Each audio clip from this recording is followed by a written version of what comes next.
நீங்கள் பார்த்து கொண்டிருப்பது நாட்டுக்கோட்டை நகரத்தார் டிவி. ஆலை அரசர் என்று சொல்லக்கூடிய 48 மில்லுகளுக்கு அதிபதியாக இருந்த தியாகராஜ செட்டியார், கருமுத்து தியாகராஜ செட்டியார், அவர் பிறந்த ஊர் இந்த ஊர் தான். இங்கே இந்த மண்ணை தொட்டு வணங்கிட்டு தான் நான் வருவேன் எப்போவுமே. இங்கே தான் அவங்க முதல் கல்வி நிறுவனத்தை தொடங்குறாங்க, விசாலாட்சி கலாசாலை தொடங்குறாங்க. அதை தொடங்க வந்தது யார் தெரியுங்களா? பண்டிட் ஜவஹர்லால் நேரு தான் வந்து அந்த வெள்ளி தங்கத்துலையோ தங்கச்சாவியோ வெள்ளி சாவியோ கொடுத்து அதை அப்படி திறக்க சொல்கிறாங்க. இதுக்கு எழுத்தாளர் கல்கி, பொன்னியின் செல்வன் இருக்குல்ல, அதை எழுதின கல்கி வந்திருக்காரு, நிருபரா வந்து இந்த சின்ன கிராமத்துக்கு, இந்த பள்ளிக்கூடத்துக்கு இந்தியாவின் இவர் பிரதமர் வந்து தொடங்குறாருன்னு சொன்னால் இது தெக்கூர் இல்லை, தெக்கூர் அப்படின்னு எழுதுறாரா. தெக்கூர், அடே அப்பா, ஆத்திக்காடு தெக்கூர் இல்லை, தெக்கூர் அப்படி எழுதுனதான். கோயிலில் ஒழுங்காக நாதஸ்வரம் வாசிக்கிட்டு இருந்தாங்க. சூடங்காட்டுறப்ப நாதஸ்வரம் அப்படின்னோடனே வாசிப்பாங்க. மல்லாரிம்பாங்க. மல்லாரின்னா என்ன வாசிக்கிறாங்களோ அதை வச்சுக்கிட்டு கோயிலுக்குள்ளே என்ன நடக்குதுன்னு மூணாவது இருக்கிறவனுக்கு தெரியும். சாமிக்கு பிரசாதம், சாமிக்கு அபிஷேகம், இன்னென்ன நடைன்னு இருக்குது. இப்போ என்னென்னா அவர் சூடத்தட்டை கையில் வச்சுக்கிட்டு சுவிட்சை போடுறாரு. டமுக்கு டமுக்கு டமுக்கு டமுக்கு டமுக்கு டமுக்கு. சிவபெருமானுக்கே பொறுக்குமா அதெல்லாம்? சூளாயத்தை எடுத்து குத்த போகிறார் ஒரு நாளைக்கு. நீ இனிமேல் போட்டேன்னு உன்னை கொன்றுவே அப்படின்னு. என்ன சாமிக்கு நாதஸ்வரம் வாசிக்க முடியாது? அது கூட முடியாது. நகரத்தார் வீடுகளில் தாங்க இன்றைக்கும் தமிழ் இருக்குது. எப்படின்னா அம்மைன்னு பேர் வைப்போம். மீனாட்சி அப்படின்னு சொல்கிற மாதிரி, மீனாம்பாள் அப்படி சொல்கிற மாதிரி, அப்பன் அம்மை, அது மாதிரி சாத்தம்மை பாருங்க, அம்மையே அப்பா ஒப்பிலாமணியே அப்படின்னு சொல்கிறது. அந்த பேர் இன்னும் வழக்கத்தில் இருக்கு. ஐயா, வீட்டில் பிரச்சனை இல்லைன்னா கோயிலில் அர்ச்சனை இல்லை. அப்படி இருந்தால் தான் வருவோம். எல்லாம் நமக்கு கிடச்சிட்டேன்னு வச்சுக்கோங்களேன். தேவைக்கு பணம் இருக்குது, தேவைக்கு பொருள் இருக்குது, தேவைக்கு சொத்து இருக்குது, அத்தனை நல்ல ஆரோக்கியமாக இருக்கிறோன்னு வச்சுக்கோங்களேன். எந்த குறையும் இல்லை. கோயிலை நினச்சி பார்ப்போம்மா. கோயிலுக்கு ரொம்ப பெரும்பாலும் ஆட்கள் வருவோம்மா. சாமியை நினைக்கிறதுக்கே நமக்கு நேரம் இருக்காதுயா, இருக்காது. இன்னைக்கு பெரும்பாலான சைவ சமயத்தினுடைய கோயில்கள், பெரும்பாலான சைவ சமயத்தினுடைய கோயில்கள் வழிபாடு என்பதை மறந்து போய் வெறும் பரிகார ஸ்தலமாக மாறிடுச்சா இல்லையா? கட்டாயம் கட்டாயம். நல்லா சொல்றாரு, அருமையா சொல்றாரு. எந்த கோயில் எல்லாமே என்னன்னா, எங்க போனாலும் பரிகாரம் பண்ணுங்க, பரிகாரம் பண்ணுங்க. உங்களுக்கு ஒரு உண்மை தெரியுமா?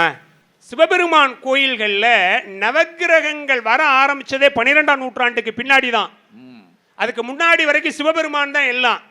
பையா தொடங்குறப்ப ஒரு விஷயம் சொன்னாங்கல்ல, வேயிரு தோழிபங்கன் விடமுண்ட கண்டன் மிக நல்ல வீணை தடவி ஞாயிறு மாசரு திங்கள் கங்கை முடிமேல் அணிந்தன் உளமே புகுந்தாதனால் ஞாயிறு திங்கள் செவ்வாய் புதன் வியாழன் வெள்ளி சனி பாம்பிரண்டினூடே. அந்த பாட்டில் ஒரு நுட்பம் இருக்குங்க. ஆசரு நல்ல நல்ல, அவை நல்ல நல்ல. அதான் ஞானசம்பந்தர் குறிப்பு. அவர் என்ன சொன்னார்? இங்க பாரு, நவக்கிரகங்களுக்கு தலைவன் என்னுடைய சிவபெருமான். அந்த சிவபெருமான் மேல இறையன்பு ஓங்கி அவன் என்னுடைய உள்ளத்துல வந்து உட்கார்ந்துட்டான்னா ஆசரு நல்ல நல்ல, எனக்கு வர்ற பிரச்சனையே வராது. அதை விட முக்கியம் என்ன தெரியுங்களா? பிரச்சனை முக்கியம் இல்ல, எது பிரச்சனையை தருகிறதோ அதை தீக்கணும். அதானங்க மருந்து.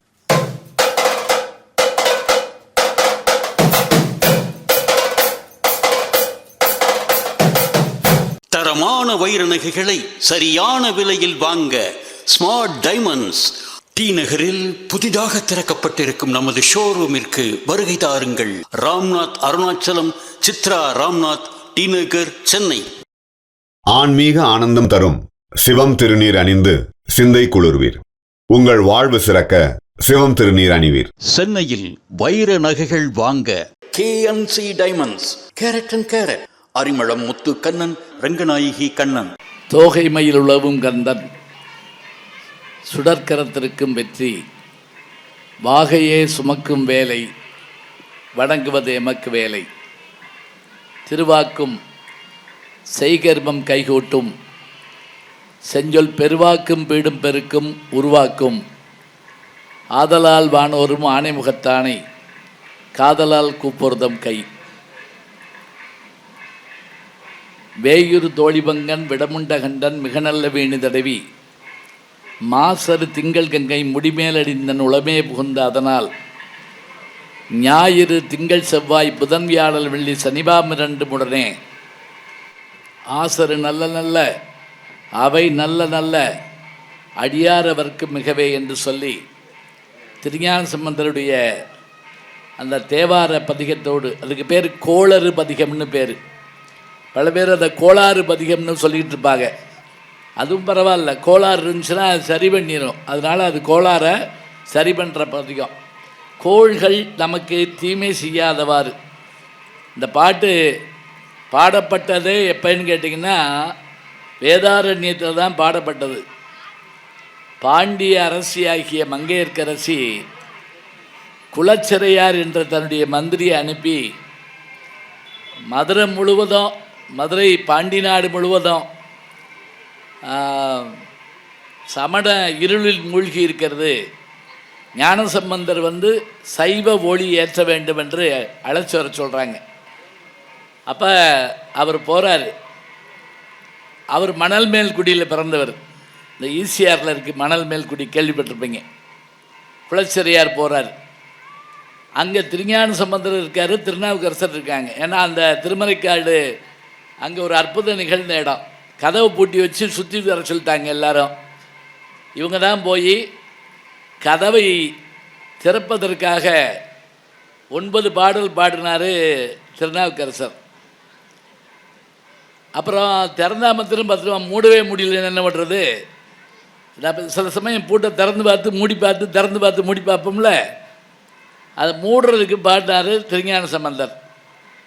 அவர் ஒரு பாட்டு பாடவும் அந்த கதவு மூடிடுச்சு. அவர் 9 பாட்டு பாடின பிறகு அந்த கதவு திறந்தது. அன்றைக்கி இரவு திருநாவுக்கரசு கூட தூங்கலையா.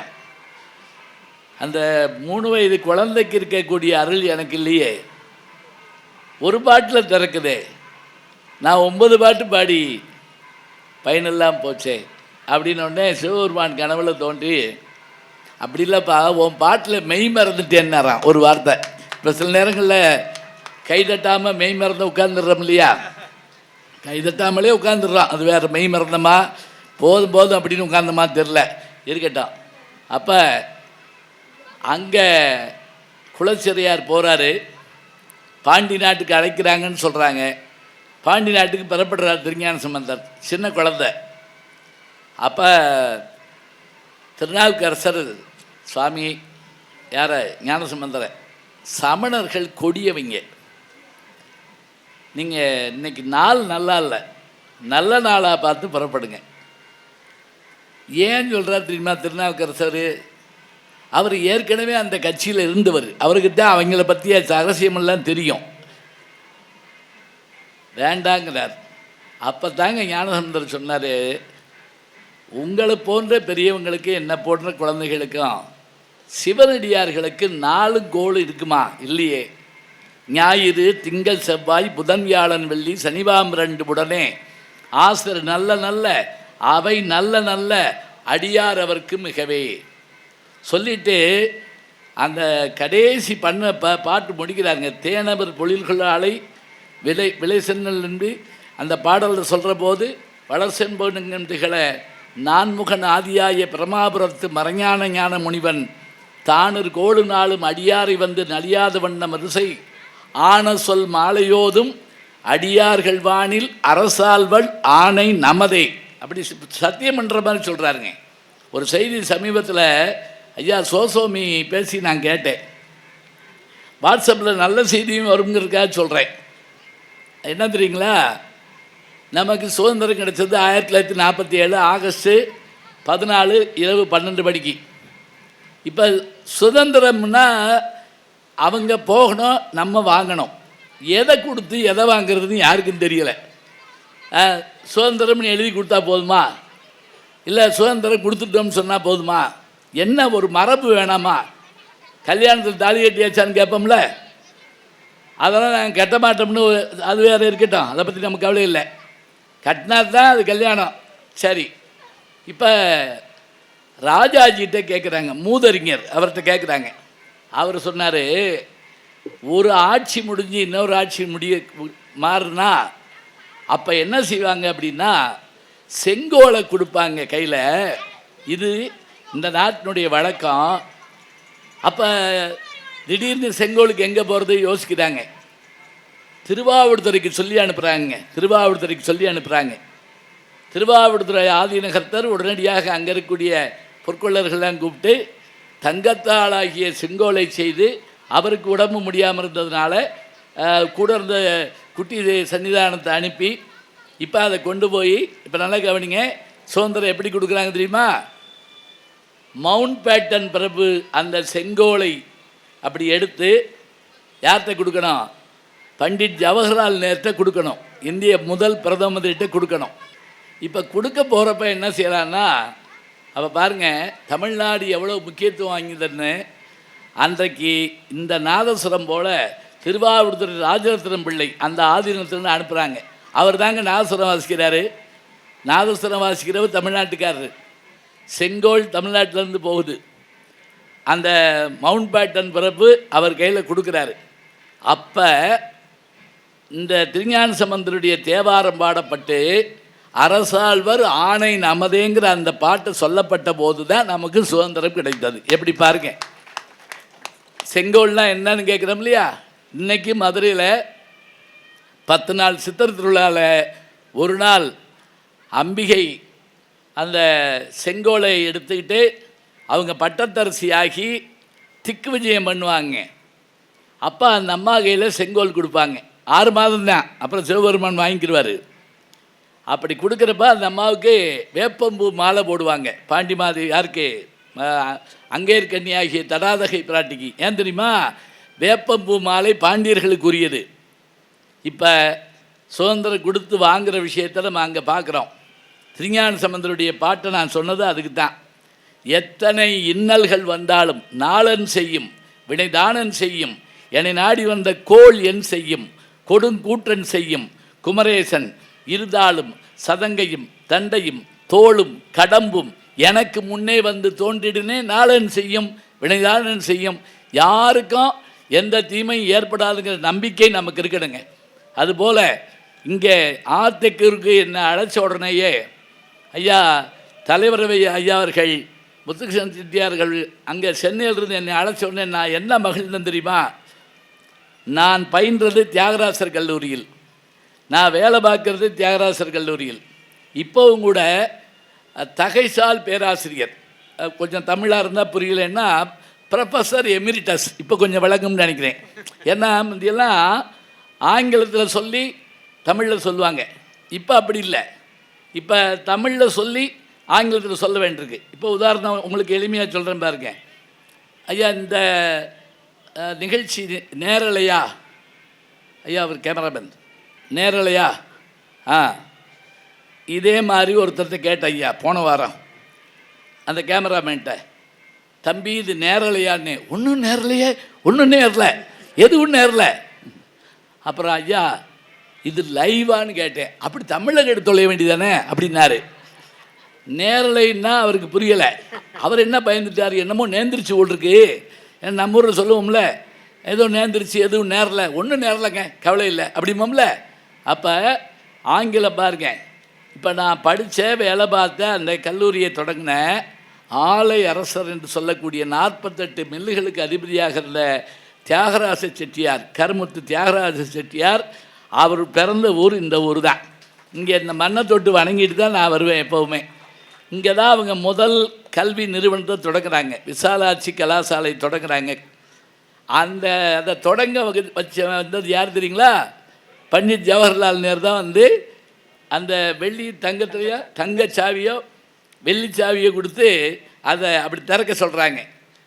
இதுக்கு எழுத்தாளர் கல்கி, பொன்னியின் செல்வன் இருக்குல்ல, அதை எழுதின கல்கி வந்திருக்காரு, நிருபரா வந்து இந்த சின்ன கிராமத்துக்கு இந்த பள்ளிக்கூடத்துக்கு இந்தியாவின் இவர் பிரதமர் வந்து தொடங்குறாருன்னு சொன்னால் இது தெக்கூர் இல்லை தெக்கூர் அப்படின்னு எழுதுறாராம். தெக்கூர், அடே அப்பா, ஆத்திக்காடு தெக்கூர் இல்லை தெக்கூர் அப்படி எழுதுனதான். அது மாதிரி அப்படிப்பட்ட ஆலை அரசர் பிறந்த ஊர் எங்களை போன்றவர்கள் வாழ்க்கைக்கு முக்கியமான அடித்தளமே தியாகராசர் கல்லூரி தான். அங்கே பயின்று வேலை பார்த்து இப்போவும் வேலை பார்த்துக்கிட்டு இருக்கக்கூடிய எனக்கு தெக்கூருக்கு வருகிற வாய்ப்பு, நான் பல முறை வந்திருக்கிறேன், இங்கே சிவன் கோயிலே வந்து பேசியிருக்கிறேன். இன்றைக்கு அருள்மிகு மீனாட்சி சுந்தரேஸ்வரர் திருக்கோயிலுடைய அஷ்டபந்தன மகா கும்பாபிஷேகம் 6வது அஷ்டபந்தனம்னு சொல்கிறாங்க. அப்போ 5 முறை பண்ணப்பட்டிருக்கு. 5 12 60, 12 ஆண்டுக்கு ஒருக்க பண்ணுவாங்க. இப்போ 72வது ஆண்டு. 72வது ஆண்டுனா 6வது முறை பண்ண போகிறாங்க. இந்த அருமையான நல்ல விழாவிற்கு தலைமையேற்று பெருமை சேர்க்கின்ற வணக்கத்திற்குரிய ஐயா திருமிகு முத்துகிருஷ்ணன் செட்டியார் அவர்களுக்கு எங்களுடைய அன்பான பாராட்டுதலை, வாழ்த்தை, வணக்கத்தை தெரிவித்துக் கொள்கிறோம். நல்லா கேட்டுக்க, சும்மா தானே உட்காந்துருக்கோம்.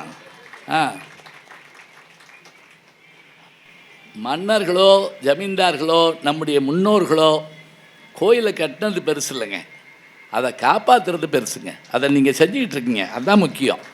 நம்ம கோயில் கட்ட முடியலன்னா என்ன அர்த்தம்?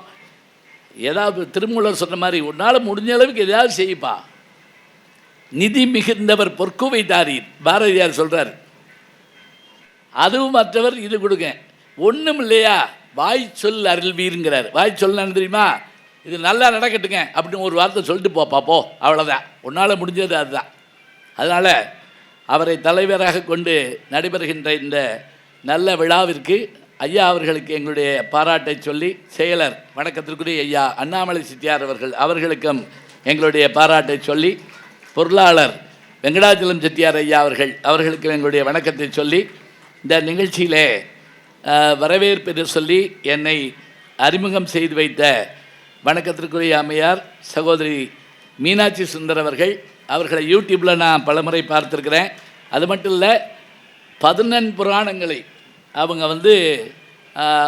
மொழிபெயர்க்கக்கூடிய ஒரு சிவபுராணம் மாதிரியான புராணங்களை மொழிபெயர்க்கிறாங்கன்னா அது பெரிய சிவத்தொண்டு. அவர்கள் பல்லாண்டு வாழணும்னு நம்ம வாழ்த்தி, என்னை அறிமுகம் பண்ணுற போது ரொம்ப அழகாக மகிழ்வோடு அறிமுகம் பண்ணாங்க. ஏன்னா நான் என்னுடைய பேசும் கலைங்கிற நூலில் எழுதியிருப்பேன், வரவேற்பதை எப்படி சொல்லணும், நன்றி உரை எப்படி சொல்லணும், அறிமுக உரை எப்படி சொல்லணும்னு சொல்லியிருப்பேன். பல பேர் அறிமுக உரையை என்னன்னு கேட்டிங்கன்னா, அந்த இதை என்கிட்ட பயோடேட்டா வாங்கிடுவாங்க, வச்சுக்கிட்டு இவர் 1956ஆம் ஆண்டு பிறந்தார் ஏன் அப்படின்னு ஒரு கேள்வி கேட்பாங்க. ஏன்னா நான் என்ன செய்யறதே, பிறந்துட்டேன். அதாவது நடுவில் அதெல்லாம் சேர்க்கப்படாது. அதை காட்டிலும் என்னை யாருன்னே தெரியாத சில பேரை அறிமுகப்படுத்த விட்டுருவாங்க. அப்படி தான் ஒரு தடவை ஈரோட்டில் நான் பேசிக்கிட்டு இருக்கப்ப பேச போகிறப்ப அறிமுகப்படுத்துறதுக்கு ஒரு ஆளை அனுப்பியிருந்தாங்க. அவருக்கு என்னை தெரியாது, எனக்கு அவரை தெரியாது. அவர் ஒவ்வொன்றா பதுங்கி என்கிட்ட கேட்பார். இந்த பக்கம் நீங்கள் மதுரையில் தானே வேலை பார்க்குறீங்க? ஆமாம் சரி, அடுத்து இப்படி ஒவ்வொன்றா கேட்டே இருப்பார்.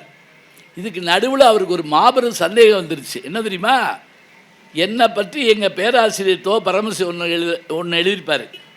என்னை பற்றி எழுதியிருக்கப்ப இவர் பேச்சாளர், நடிகர், அதெல்லாம் போக இவர் ஒரு மின் ஊடக கண்டுபிடிப்பாளர் அப்படின்னு. அதாவது நான் அறிமுகமானது தொலைக்காட்சியில், வானொலியில், யூடியூப்பில் அப்படிங்கிறதுக்காக மின் ஊடக கண்டுபிடிப்பாளர் அப்படின்னு அவர் எழுதியிருக்கார். இவருக்கு அது என்னன்னு புரியலை, என்னை அறிமுகப்படுத்துகிறவருக்கு. என்கிட்ட கேட்குறாரு, நீங்கள் என்ன மின்சாரத்தில் கண்டுபிடிச்சிங்க அப்படின்னு கேட்டார். நான் உடனே கோபம் தாங்க முடியாத கோபம் எனக்கு, டியூப் லைட் அப்படின்னு சரின்னு குடிச்சுக்கிட்டாரு. புரிஞ்சுச்சா உங்களுக்கு? நீ ஒரு டியூப் லைட்டு அப்படின்னு நான் சொன்னேன், சரி அப்படின்னு குறிச்சிக்கிட்டார். நான் தான் டியூப் லைட்டை கண்டுபிடிச்சேன் போட்டிருக்கு அப்படின்னு சொல்லிட்டு போயிட்டார்.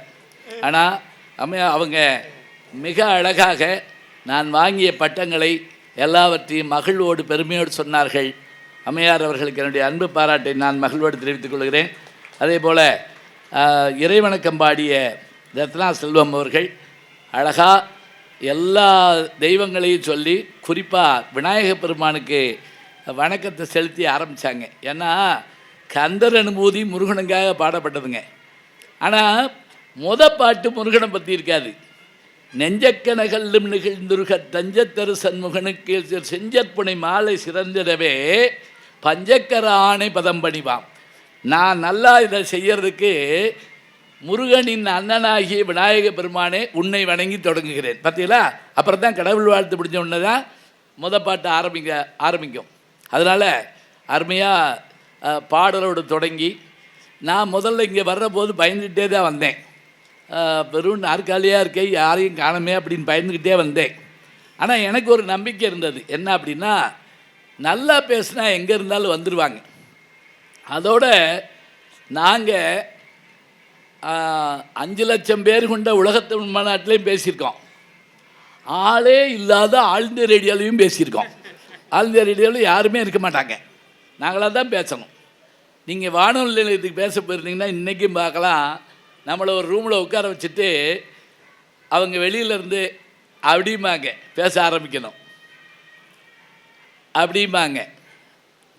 அதை கொஞ்சம் முடிச்சுக்கோன்னு அர்த்தம். என்று கூறி அப்படின்னு சொல்லி முடிக்கணும். இது எங்களுக்கு சொல்லி கொடுத்துருப்பாங்க. இதில் என்னென்னா, இந்த கிராமப்புற ஆட்களுக்கு பல பேருக்கு தெரியாது. அதில் ஒருத்தர் பாடகரை கொண்டு உட்கார வச்சு அவர் அங்கேருந்து கண்ணாடிக்கு வெளியே இருந்து அப்படின்னாரு. அவர் எந்திரிச்சு ஓடியான்ட்டார், கூப்பிடுறாரு போட்டிருக்கு அப்படின்னு ஓடிட்டார். அப்புறம் திருப்பி கொண்டு உட்கார வச்சாங்க. அது கூட பரவாயில்லைங்க. ஒரு நாதஸ்வர வித்வானை கொண்டு வந்து வாசிக்க விட்டு அவர் வாசிக்கிட்டு இருக்காரு. டைம் முடிஞ்சிருச்சுங்க. என்னென்னமோ செஞ்சு பார்க்குறாங்க. ஒன்றும் அவருக்கு சைகையெல்லாம் காட்டுறாங்க. ஒருத்தர் நாட்டியம்லாம் ஆடி காட்டுறாரு.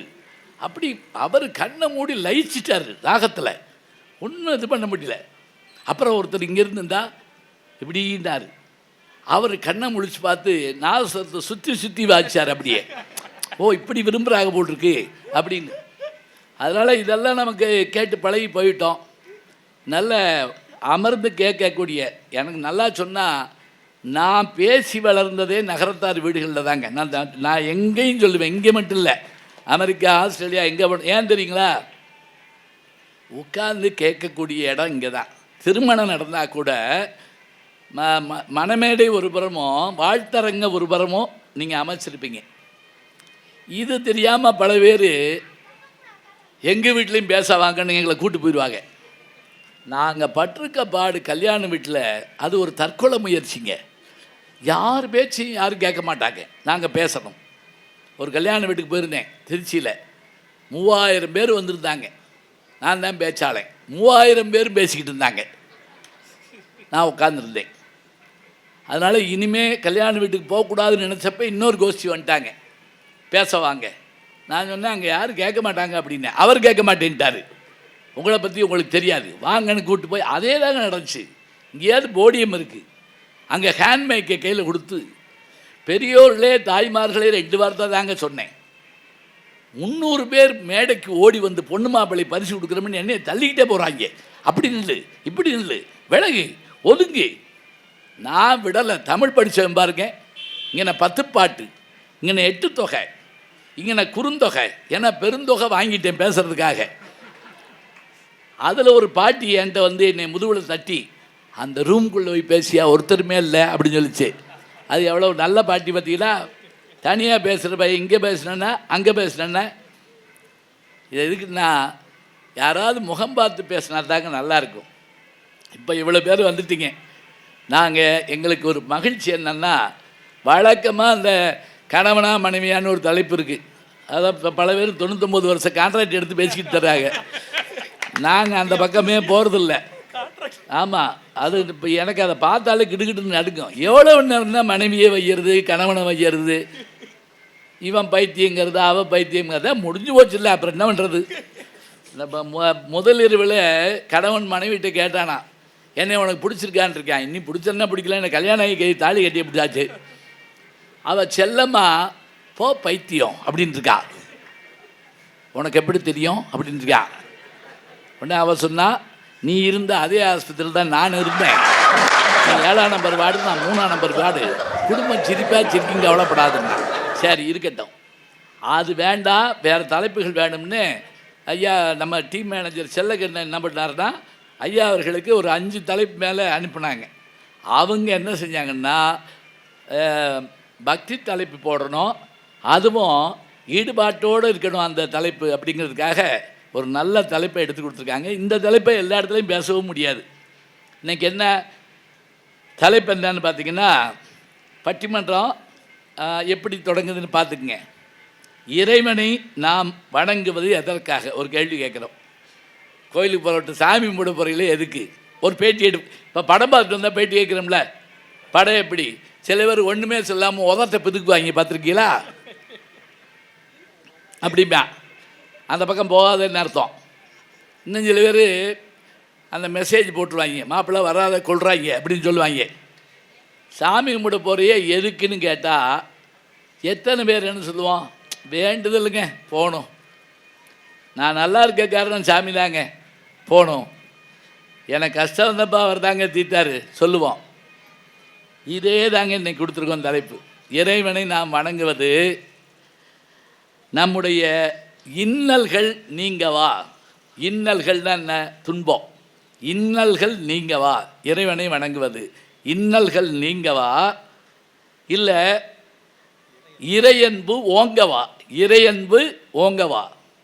இறையன்புன்னா நீங்கள் இறையன்பு ஐஏஎஸ் நினச்சிவிடாங்க. இறை மீது அன்பு கொண்டதுனால இறையன்பு ஓங்கவா. இப்போ நம்ம அங்கே போய் சாமி கும்பிடுறது என்னென்னா நமக்கு இறை மீது பக்தி ஓங்குவதற்காகவா அல்லது நல்ல வேலை என் கஷ்டத்தை தீர்த்தார் அப்படிங்கிறதுக்காகவா? இது புரியுதா இல்லையான்னு நான் ஒன்றும் சொல்ல மாட்டேன். ஏன்னா இவங்க பேசி உங்களுக்கு புரிய கவலைப்படாதீங்க. இப்போ நமக்கே தெரியும் நம்ம வாழ்க்கையில் ஒவ்வொரு செயல்பாடு நடக்கிறப்பையும் அந்த செயல்பாட்டுக்கு பின்னாடி நமக்கு இறைவன் இருக்காருன்னு தோணும். 2 நாளைக்கு முன்னாடி இப்போ தான் சொல்லிக்கிட்டு இருந்தேன் ஐயாட்ட, சிதம்பரம் ஐயாட்ட. திருவாடனையில் பேச போயிருந்தோம். என்ன ஆச்சரியம்னா எங்களை நேரடியாக கூப்பிடாம இப்போ ஐயா விழாக்குழு ஐயா தலைவர் கூப்பிட்ட மாதிரி கூப்பிடாம இன்னொரு ஆள் மூலமாக கூப்பிட்டாங்க. என்ன ஆகி போச்சுன்னா எங்களை அங்கே யாருன்னு கண்டுக்கல, வரவேற்கல. நாங்கள் போய் இறங்கியிருக்கோம். எனக்கு ரொம்ப கவலையாக போச்சு. என்னடா 50 வருஷமாக பேசிக்கிட்டு இருக்கோம், வான்னு கேட்க ஆள் இல்லையே. அந்த நேரங்க ஒரு பல்லக்கில் ஒரு திருமேனியை கொண்டு போகிறாங்க, சாமி திருமேனியை கொண்டு போகிறாங்க. யாருன்னு கேட்டேன். அது யாருக்கு சாமி கொண்டு போகிறாங்களேன்னு. வருண தீர்த்தத்தில் நம்ம உற்சவ மூர்த்தியாகிய எம்பெருமானும் எம்பெருமாட்டியும் அந்த ரத்னபுரீஸ்வரரும் ஸ்நேகவல்லி அங்கே இருக்காங்க. அவங்கள பார்க்குறதுக்காக போகிறாங்க. நீங்கள் அவர் கூடயே போங்க அப்படின்னாங்க. அந்த கொண்டு போகிறாங்கல்ல அந்த திருமேனி கூடயே போங்கன்னு. நானும் போயிட்டேன். அங்கே போனோடனே அவங்க எல்லோரும் வரவேற்றாங்க. உடனே அந்த இது பண்ணி இப்போவும் கேட்குறேன் அவர் யாருன்னு. அவர் தாங்க ஞான சம்பந்தர் அப்படின்னாங்க. எனக்கு என்ன தெரியுமா ஆச்சரியம், நம்மளை கூப்பிட ஆள் வரலன்னு நினச்சேன். ஞான சம்பந்தரே கூட கூப்பிட்டு போயிட்டாரே, இதை காட்டில் எனக்கு என்ன வேணும் சொல்லுங்க. ஒரு நிமிஷம் மனக்கவலை மாறி போச்சுங்க. மனக்கவலை மாற்றல் அறிந்திருப்பார்கள் இல்லையா? தனக்கோமை இல்லாதான் தாள் சேர்ந்தார் கல்லால் மனக்கவலை மாற்றல் அறிந்து. ஒரு வினாடி அன்னைக்கு 6ஆம் நாள் மண்டபப்படி கழுவேற்றம். திருஞான சம்பந்தர் சமணர்களோடு போராடி அனல்வாதம் புனல்வாதத்தில் ஜெயிச்சு அதில் வெற்றி பெற்றதன் காரணமாக சமணர்கள் கழுவேறினார்கள். அந்தது எல்லா சைவ கோயில்கள்லையும் 6ஆம் நாள் மண்டபப்படி. அன்னைக்கு நான் அதை பேசிட்டு தாங்க தொடங்கினேன். ஒரு அத்தனை கவலையும் ஒரு வினாடிக்குள்ளே போச்சு. இப்போ இதைத்தான் இன்றைக்கி பேச வந்திருக்கிறாங்க. இது நீங்கள் உங்கள் வாழ்க்கையிலையும் பொருத்தி பார்க்கலாம். கடவுளுடைய அந்த அருள் எப்படி நமக்கு கிடைக்குது. வேண்டுதல் கேட்டவுடனே கொடுக்குறாரா இல்லை கொஞ்சம் சோதித்து பார்த்து கொடுக்குறாரா இதெல்லாம் சொல்கிறோம்ல. சரி, வாரியார் சாமி சொல்லுவாருங்க, நமக்கு சோதனை வந்தால் ரொம்ப கவனமாக இருக்கணுமா. ஏன் தெரியுமா? கடவுள் கிட்ட வர்றாருன்னு அர்த்தமா. சோதனை வந்தால் தான் அவர் காப்பாற்ற வருவார் இல்லையா? இப்போ கதாநாயகன் எப்போ வருவார்? சும்மா இருக்க போய் வருவார்? கதாநாயகிக்கு ஏதாவது இன்னல் ஏற்பட்டால் தான் கதாநாயகன் வருவார். அதுலேயும் நம்ம தமிழ் சினிமாவில் பார்த்திங்கன்னா கதவு திறந்தாங்க இருக்கும், கண்ணாடி உடச்சிட்டு வருவாங்க. பார்த்துருக்கீங்களா? கதவு திறந்தா இருக்கும், கண்ணாடி உடச்சிக்கிட்டு அப்படி வருவாங்க. அதுலேயும் பழைய எம்ஜிஆர் படங்கள் எல்லாம் அவரை காட்டுறப்பயே அவர் யாரையாவது காப்பாற்றிக்கிட்டே இருப்பார். பெரும்பாலும் பெண்களை தான் காப்பாற்றுவார். காப்பாற்றினோடனே அவங்க நன்றியும்பாங்க, என் கடமையை தான் செஞ்சேன் அப்படிம்பார். அவர் என்ன 20 பேர் ஸ்கூட்டியாக போட்டுக்காங்க, இருந்தாலும் நமக்கு மனசுக்குள்ள ஒரு சந்தோஷம் ஏற்படும். அதே மாதிரி அந்த காப்பாற்ற வர்றப்ப நல்ல படிக்கட்டு இருக்குங்க, கம்பி வழியை ஏறி போவேன். பார்த்துருக்கீங்களா? ஏன்னா படிக்கட்டில் ஏறி போக வேண்டியதானே. ஏன்னா வேகத்தில் சில பேர் அந்த அவசரத்தில் அண்டாக்குள்ளே கூட கை போகாதும்பாங்க. அதே மாதிரி அந்த பலம் அவ்வளோ இருக்கும், நமக்கு வந்து சேர்ந்துருவான். இப்போ இதைத்தான் பேச வந்திருக்காங்க. தலைப்பு இறைவனை நாம் வணங்குவதனுடைய நோக்கம் என்ன? அது நம்முடைய இன்னல்கள் நீங்க 2 பேர், இறை அன்பு ஓங்க, இறைவனிடத்தில் அன்பு கூடுவதற்காக 2 பேர். இப்போ நான் தலைப்பு சொல்லிட்டேன், பேச வந்திருக்க ஆள். இப்போ ஒரு படம் சொன்னோடனே அதில் யார் யார் நடிச்சிருக்கா கேட்போம்ல. இப்போ அவங்கள பற்றி அறிமுகம் பண்ணுறேன். யார் முதல் தொடங்குறா? சரி, இன்னல்கள் நீங்க வேணும் பேசுவதற்காக வந்திருக்கார்ல, முதல்ல அமர்ந்திருக்கவர் நாஞ்சில் நாட்டிலேருந்து வர்றார். நீங்கள் உடனே துபாய் அப்படி இப்படின்னு நினச்சிடாங்க. நாஞ்சில் நாடுனா கன்னியாகுமரின்னு அர்த்தம். ஒரு காலத்தில் திருவிதாங்கூர் சமஸ்தானத்தில் சேர்ந்திருந்தது. அத்தகைய ஊர் கடற்கரை பகுதி, அங்கேருந்து வர்றாரு. எங்கே பாருங்க, நான் இந்த பகுதியில் தண்ணீருங்கிறது ரொம்ப கஷ்டமாக இருக்கும். ஏன்னா பூம்புகார்லேருந்து வந்தவங்க தானே நகரத்தார்கள் எல்லாம். ஆழிப்பேரலைக்கு அவர்கள் அஞ்சித்தான் இங்கே வந்தாங்க. ஆழிப்பேரலைக்கு தமிழில் என்ன? சுனாமி. பாருங்க, நான் சொல்கிறேன், பேசாமல் தான் இருக்கீங்க. சுனாமிங்கிறது ஜப்பானிய வார்த்தை. ஆழிப்பேரலை தான் உண்மையான தமிழ். ஒன்றும் இல்லைங்க. இப்போ வச்சுக்குங்க, அருவின்னு நல்ல தமிழ் வார்த்தை இருக்குங்க. அருவி, குற்றால அருவியிலே குளித்தது போல் இருக்குதா? ஐந்தருவி, பேரருவி, சிற்றருவி, தேனருவி, எவ்வளோ அழகாக இருக்குது. இந்த அருவின்னு சொல்ல தெரியாமல் இங்கிலீஷ்காரன் வாட்டர் ஃபால்ஸ் அப்படின்ட்டான். வாட்டர் ஃபால்ஸ், நம்மளால் அதை அப்படி மொழிபெயர்த்துட்டாங்க. நீர் வீழ்ச்சி அப்படின்னா. ஏன்டா வீழ்ச்சின்னு சொல்கிறீங்க?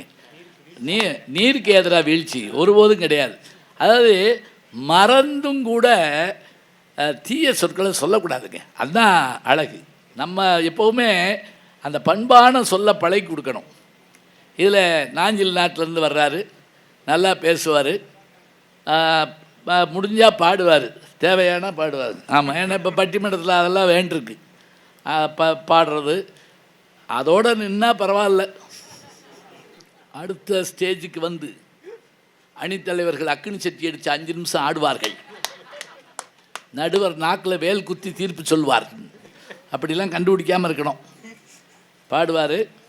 அது மட்டும் இல்லை, இதில் ஒரு ஆச்சரியம் என்னென்னா, அவர் எம்ஏ ஆங்கிலம் முடிச்சுட்டு தமிழில் அழகப்பா பல்கலைக்கழகத்தில் முனைவர் பட்ட ஆய்வு பண்ணுறார். யார் வாத்தியார் தெரியுமா? இந்த உட்காந்துருக்கேன், இவர் தான் வாத்தியார், கைடு. திருக்கோயில், இவரும் திருக்கோயிலுக்கு தான் பண்ணுறாரு. சிவாலய ஓட்டம்னு அதை பற்றி பண்ணுறாரு. சிதம்பரத்திட்ட பண்ணுறாரு. அதை பாருங்க, சாதாரணம் கிடையாது. ஆராய்ச்சி பண்ணுறாரு. அதுக்கு மேலே ஒரு கல்லூரியில் வேலை பார்க்குறாரு. கிடைக்கிற சம்பளத்தில் முதியோர் இல்லங்கள், அனாதை விடுதிகள், படிக்க முடியாத பிள்ளைகள் என்று கூடிய மட்டும் தன்னால் முடிஞ்ச உதவி செய்கிறார். நல்ல பேச்சாளர்.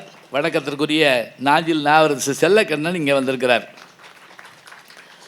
நல்லா கைதட்டுங்க, இல்லைன்னா நான் மிஷின் இருக்குது அதில் போட சொல்கிறேன். கைதட்டுற மிஷின் இருக்குது. இப்போலாம் போட்டுவிட்டோம்னா பட பட பட பட படன்னு அப்படி கைதட்டும். கோயிலில் ஒழுங்காக நாதசுரம் வாசிக்கிட்டு இருந்தாங்க. சூடங்காட்டுறப்ப நாதசுரம் அப்படின்னோடனே வாசிப்பாங்க. மல்லாரிம்பாங்க. மல்லாரின்னா என்ன வாசிக்கிறாங்களோ அதை வச்சுக்கிட்டு கோயிலுக்குள்ளே என்ன நடக்குதுன்னு 3வது இருக்கிறவனுக்கு தெரியும்.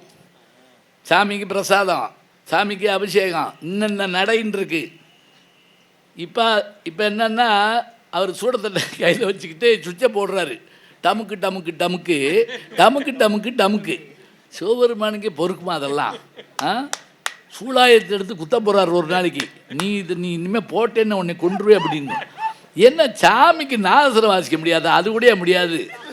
இப்போ காமிக்கிறது. இப்போ கைதட்டுறது ஏன் முடியலைன்னா, கைதட்டுறதுக்கான வாய்ப்பே இல்லை நமக்கு. இலக்கிய கூட்டம் நடக்கும், அரசியல் கூட்டம் இருக்கும், அங்கெல்லாம் போய் கைதட்டுவோம். இப்போ என்ன, வீட்டுக்குள்ளே டிவி கிட்ட கைதட்ட முடியுமா? சோத்தை நிப்பாட்டுருவாங்க. நீ டிவியில் கைதட்டினேன்னு வச்சுக்கோ, நடக்கிறது வேறேன்ட்டுருவாங்க. அதனால் நீங்கள் நல்லா கைதட்டுங்க. இவர் இன்னல் நீங்கள் வேணும் பேச வந்திருக்காரு. அறிமுகம் பண்ணி கும்பிட்டீங்களா? கும்பிட்டார்ல, சரி. ஏன்னா தேர்தல் முடிஞ்சிருச்சு, நீ கும்பிட்டு என்ன பிரச்சனை உட்காந்துருக்கப்படாது. கும்பிடணும், எப்போ வேணாலும் கும்பிடணும். அடுத்து எப்போவுமே ஆண்களாக ஒரு விஷயத்தை பேசி முடிவெடுக்க முடியாது. நம்ம ஊர்களில் சொல்லுவா எதுக்கு ஆச்சிட்டு ஒரு வார்த்தை கேட்டுக்கிடுவோம் அப்படிம்போம் இல்லையா, அது மாதிரி பெண்களும் சேர்ந்து ஒரு வார்த்தை பேசணும். அது இப்போ 50-50, 33லாம் இல்லை, 50. இதெல்லாம் நம்ம சிவபெருமானும் செஞ்சுட்டாருங்க. உமையொரு பாகன் தானே, அவர் பாதி கொடுத்துட்டார் இல்லையா. சரி, பெண்கள் பேச வரணும், அதுவும் நல்ல இறைபக்தியோடு பேச வரணும்.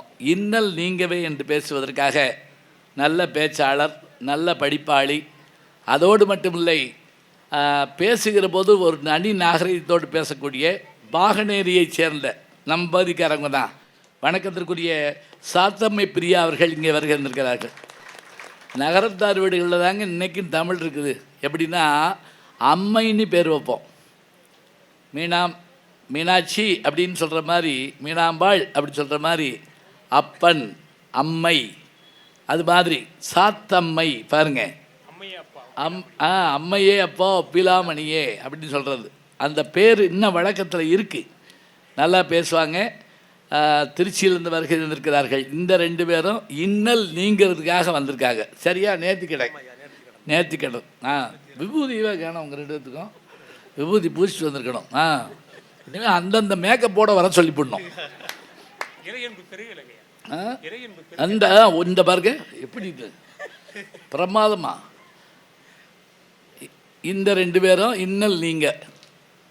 இவங்க என்ன சொல்கிறாங்கன்னா, இன்னல் என்னங்க, நாங்கள் போய் சாமி கும்பிட்றதே அந்த எம்பெருமான் மீது எங்களுக்கு அன்பு ஓங்கத்தானே என்று பேசுவதற்காகத்தான் வந்திருக்கவர். யாருன்னு கேட்டால், காரைக்குடி அழகப்பா கலை அறிவியல் கல்லூரியுடைய தமிழ்துறை தலைவர், இங்கே இருக்கக்கூடிய மேலை சிவபுரி கல்லூரியில் தன்னுடைய தமிழ் கல்வியெல்லாம் கற்றவர், கற்ற பெருமையோடு அங்கே போய் தலைமை பொறுப்பில் இருக்கிறவர், பல பிஹெச்டிகளை உருவாக்கியிருக்காரு.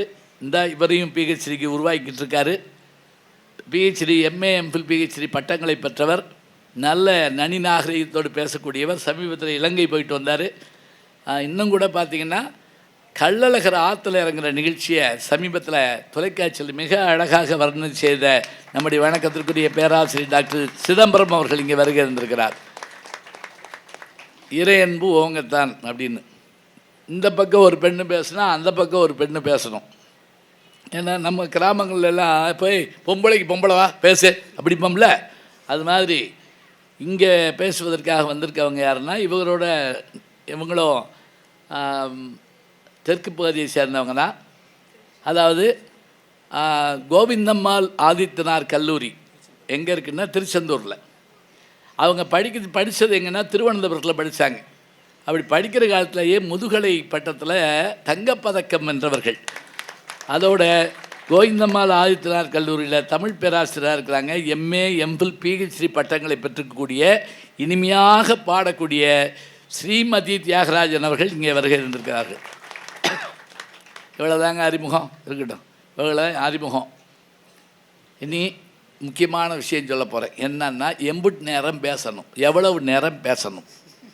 ஏன்னா உங்களுக்கு வேலை இருக்குது, எனக்கு வேலை இருக்குது. நல்லா சொன்னால் நான் இன்றைக்கி முடித்து ராத்திரியோட ராத்திரியாக பாஞ்சாலக்குறிச்சி அடைய வேண்டுமாங்கல்ல, அது மாதிரி நான் மயிலாடுதுறை போகணும். நாளைக்கு காலையில் கல்யாணம், அங்கே போய் நான் அதில் பேசணும். அதனால் பேச்சாளர்களுக்கு நேரம் சொல்லிடுவோம். நான் இதை ஏன் கவனமாக வச்சுருக்கேன்னா, நான் ஒரு ஊருக்கு பேச போயிருந்தப்ப அந்த ஊர் தலைவர்கிட்ட கேட்டேன், பஞ்சாயத்து போர்டு தலைவர்கிட்ட, ஐயா எம்பிட்டு நேரம் பேசணும்னு கேட்டேன். அவர் கையை பிடிச்சி கண்ணீர் விட்டார். இப்படிலாம் கேட்கக்கூடாதுயா, இது உங்கள் ஊர் மாதிரி, எவ்வளோ நேரம் வேணாலும் நீங்கள் பேசுங்க, நாங்கள் போயிடுவோம் அப்படின்னாரு. எங்களுக்கு வேலை இருக்குல்ல அப்படின்னாரு. அப்புறம் நான் என்ன வேலையை தவிர ஊர் ஊராக போய் பேசிக்கிட்டு இருக்கேன். அதனால் பேச்சுங்க கிடைக்க முடியாத ஒன்று. இங்கே சாப்பிட்ட உணவு இங்கே போனால் 3 மணி நேரம். ஆனால் இங்கே கேட்ட செய்தி நம்ம மனதுக்குள்ளேயே அறிவுக்குள்ளேயே போனால் வாழ்நாளெல்லாம் மறக்கக்கூடாது. செல்வத்துள் செல்வம் செவிச்செல்வம், அச்செல்வம் செல்வத்துள் எல்லாம் தலை. அதனால் பேச்சாளர்கள் ஒவ்வொருத்தரும் 10 இதுக்கு பிறகு நிகழ்ச்சி ஏதாவது இருக்குங்களா? வேறு நிகழ்ச்சி இருக்கா? பரதநாட்டியம், இசை நிகழ்ச்சி ஏதாவது? அது வரைக்கும் பேச முடியாது, ஓரளவு பேசுவோம். ஏன்னா கவுனியர் சீவல்லேப்பம் வடை இட்லிலாம் அடிச்சு தான் வந்திருக்கோம், தெம்பாக தான் பேசுவோம். ஆமாம் ஆமாம், சாப்பிட்டு வந்தோம்னு சொல்கிறதெல்லாம் பழகுது. ஒரு அடி அடிச்சுக்கார் அப்படின்னு சொல்லுவோம்ல, அது மாதிரி நல்லா அருமையாக உணவு உண்டு தான் வந்திருக்கோம். நீங்களும் சாப்பிட்டு தான் வந்திருப்பீங்க. இருக்கட்டும், அணித்தலைவர்கள் 10லேருந்து ஒரு 12 நிமிஷம் பேசுவாங்க. பேச வேண்டியது அவர்கள் கடமை. நேரத்தை பார்த்து இப்படி மணி அடிக்க வேண்டியது என்னுடைய கடமை. உங்கள் கடமை என்ன அப்படின்னா, என்ன இப்படி உட்காந்துருந்தீங்கன்னா, ஐயா அந்த கேமராவை அப்படியே ஒரு சுற்று விடுங்க, நல்லா கைதட்டி அவங்க சிரிக்கல, இப்படி சும்மா ஒரு கேமரா மக்கள் நோக்கி திருப்புங்க, கைதட்டி சிரிங்க, சும்மா சும்மா கைதட்டுங்க, நல்ல பிரமாதமாக கைதட்டி சிரிங்க. என்னது, நல்லா சுற்றி வாங்கய்யா கேமரா, கர்ணன் கேமரா மாதிரி வரட்டும், அப்படியே சுற்றி வாங்க. அப்படியே பிரமாதமாக எந்திரிச்செல்லாம் சிரிக்கணும். அப்போ தான் ஆஹா சே பிரமாதம் போட்டிருக்கு அப்படின்னு. இங்கே முன்னாடி பாருங்க, இந்த பக்கம்லாம் எடுங்க. இது நான் ஒரு ரகசியம் சொல்கிறேன், இது எதுக்கு எடுக்க சொல்கிறேன். எங்கிட்டுங்க கைச்சிருங்க, நல்லா கைதடிச்சிருங்க. இல்லை அங்கே போங்க ஐயா, கேமரா அங்கே போங்க. டிவியில் இதை தாங்க செய்கிறாங்க. டிவியில் கலக்க போகுது அசத்த, அதுக்கெல்லாம் எவனும் சிரிக்கிறதும் இல்லை, ஒன்றும் இல்லை. ஒரு 10 பேரை சம்பளம் கொடுத்து உட்கார வச்சுருப்பாங்க. முதல்ல ஒருத்தர் உள்ள வருவார் குச்சியோட, சிரி சிரி சிரி, அதுக்கு தானே வந்திருக்கேன், சிரி. சிரிக்கிறதா எடுத்து வச்சு ஒருத்தர் வந்தோடனே வணக்கம், பயங்கரமாக விழுந்து சிரிப்பாங்க. வணக்கத்துக்கு எதுக்கு தான் சிரிக்கிறாங்க, இதுக்கு அதுக்கும் சம்மந்தம் இல்லை. இப்போ இது நான் எதுக்கு எடுக்க சொன்னேன்னா, இது லைவில் போகிற போதோ அல்லது இதை பார்க்குற போதோ உங்களுடைய நல்ல மகிழ்ச்சியான முகத்தை பார்த்தா, அருமையான பட்டிமன்றத்துக்கு போகாமல் போயிட்டோமேனா அவங்க வருத்தப்படணும். நீங்கள் இப்படி உட்கார்ந்து வைங்க, நல்ல வேலைடா 5 பேர் சேர்ந்து கொன்றுப்பாங்க போட்டிருக்கு, அப்படி நினைக்கக்கூடாது. அதனால் நீங்கள் கைதட்டலாம், சிரிக்கலாம். வீட்டுக்கு போகணுன்னு நினச்சாலும் தப்பு இல்லை, ஒரு 2 பேராக போங்க.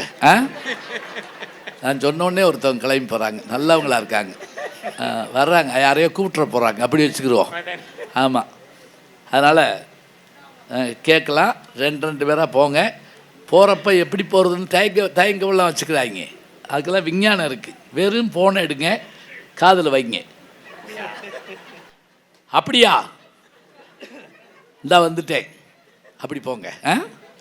கூட இருக்க 2 பேர் என்னையுமானே எப்படி கேட்பாங்க, கூப்பிட்டு போயிருங்க. உட்காந்து கேட்கலாங்க. சினிமா பார்க்க முடியுதா குடும்பத்தோடு உட்காந்து? இல்லையே. எல்லாரோடும் சேர்ந்து குடும்பத்தில் வீட்டில் சினிமா பார்க்க முடியாது. எத்தனை சென்சார் பண்ணி வந்தாலும் மோசமான சீன் வந்தால் என்ன பாடுபடுறோம். ஒரு வீட்டில் சினிமா ஓடிக்கிட்டு இருந்துச்சு, ஒரு 8 வயசு போய் பார்த்துக்கிட்டு இருந்தேன். அவங்க அப்பா பின்னாடி இருந்து கத்துனாரு, டேய் கண்ணை மூடுறான் அப்படின்னாரு. அவன் ஒடியாந்து அவங்க அப்பா கண்ணை மூடிவிட்டான் அப்படியே. ஏன்னா அவனுக்கு வருத்தமாக இருக்குல்ல, அப்பா கெட்டு போயிடுவாருன்னு. இங்கே ஒன்றுமே இல்லைங்க, முகத்தை சுளிக்கிற மாதிரியோ மற்ற மாதிரியோ அமங்கலமோ ஆபாசமோ பிறர் மனநோக பேசுவதோ எங்களுக்கு எப்போது வழக்கமில்லை என்பதை நாங்கள் சொல்லிட்டு கொண்டு, இறைவன் எல்லா வகையான நலன்களையும் வளங்களையும் நமக்கு வழங்குவார் என்ற நம்பிக்கை நமக்கு இருக்கிறது. பொன்னும் மெய்ப்பொருளும் தருவான் தன்னை. அவன் என்ன செய்வான், எல்லாம் கொடுப்பான். அவரிடத்துல அவன் வால்மார்ட் மாதிரி அத்தனை பொருளும் அவன்கிட்ட இருக்குது. தம்மையே புகழ்ந்து இச்சை பேசினும் சார்கினும் தொண்டர் தருகிறார். பொய்மையாளரை பாடாதே எந்தை புகழூர் பாடும் எம் புலவீர்கள். இம்மையே தரும் சோறும் கூரையும் ஏத்தலும் இடல் கெடலுமாம். அம்மையே சிவலோகமாழ்தற்கு யாதும் ஐயுறவில்லையே. யார்? சுந்தரபுரி சுவாமிகள் சொல்கிறாரு. சோறும் கூரை, கூரைன்னா ஆடைங்க. சாப்பாடு ஒரு ஆள்கிட்ட கேட்காத, ஆடை ஒரு ஆள்கிட்ட கேட்காத, போய் கேளு, சிவபெருமான் எல்லாம் கொடுத்துருவார். அள்ளி தருகின்ற வள்ளல் அவர்தான். இதோ பட்டிமன்றம் தொடங்குகிறது. இறைவனை நாம் வணங்குவதனுடைய நோக்கம் இன்னல்களை களையவா, இன்னல்கள் நீங்கவா, இறை அன்பு ஓங்கவா, இன்னல்கள் நீங்கத்தான் என்று பேசுமாறு நம்முடைய செல்ல கண்ணன் அவர்கள் வைங்க, பேராசிரியர் வணக்கத்திற்குரிய செல்ல கண்ணன் அவர்களை அன்போடு அழைத்து முதல் சுட்டு பேச்சை நிறைவு செய்கிறேன். நன்றி, வணக்கம். எல்லாம் வல்ல எல்லாமுமான உலகை படைத்து உலக உயிர்களுக்கெல்லாம் உயிருக்கு உயிராய் அணுவுக்கணுவாய் இயக்கி வரக்கூடிய ஏக பரம்பொருளை மனதில் நினைத்து மொழியால் உலகத் தமிழர்களை ஆட்சி செய்து வரக்கூடிய சொற்களை விற்பனை செய்பவர்கள்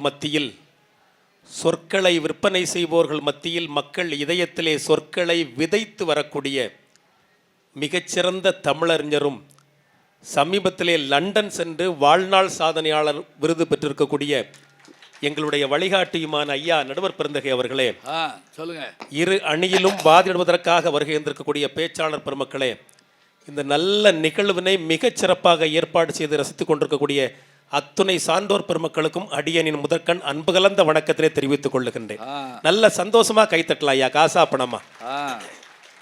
ஏன்னா நல்ல கைத்தட்டி ரசிச்சோன்னா சுகரு, ப்ரெஷரு, கொலஸ்ட்ரால்லாம் வராது, எதுவுமே வராது, நோயே வராது.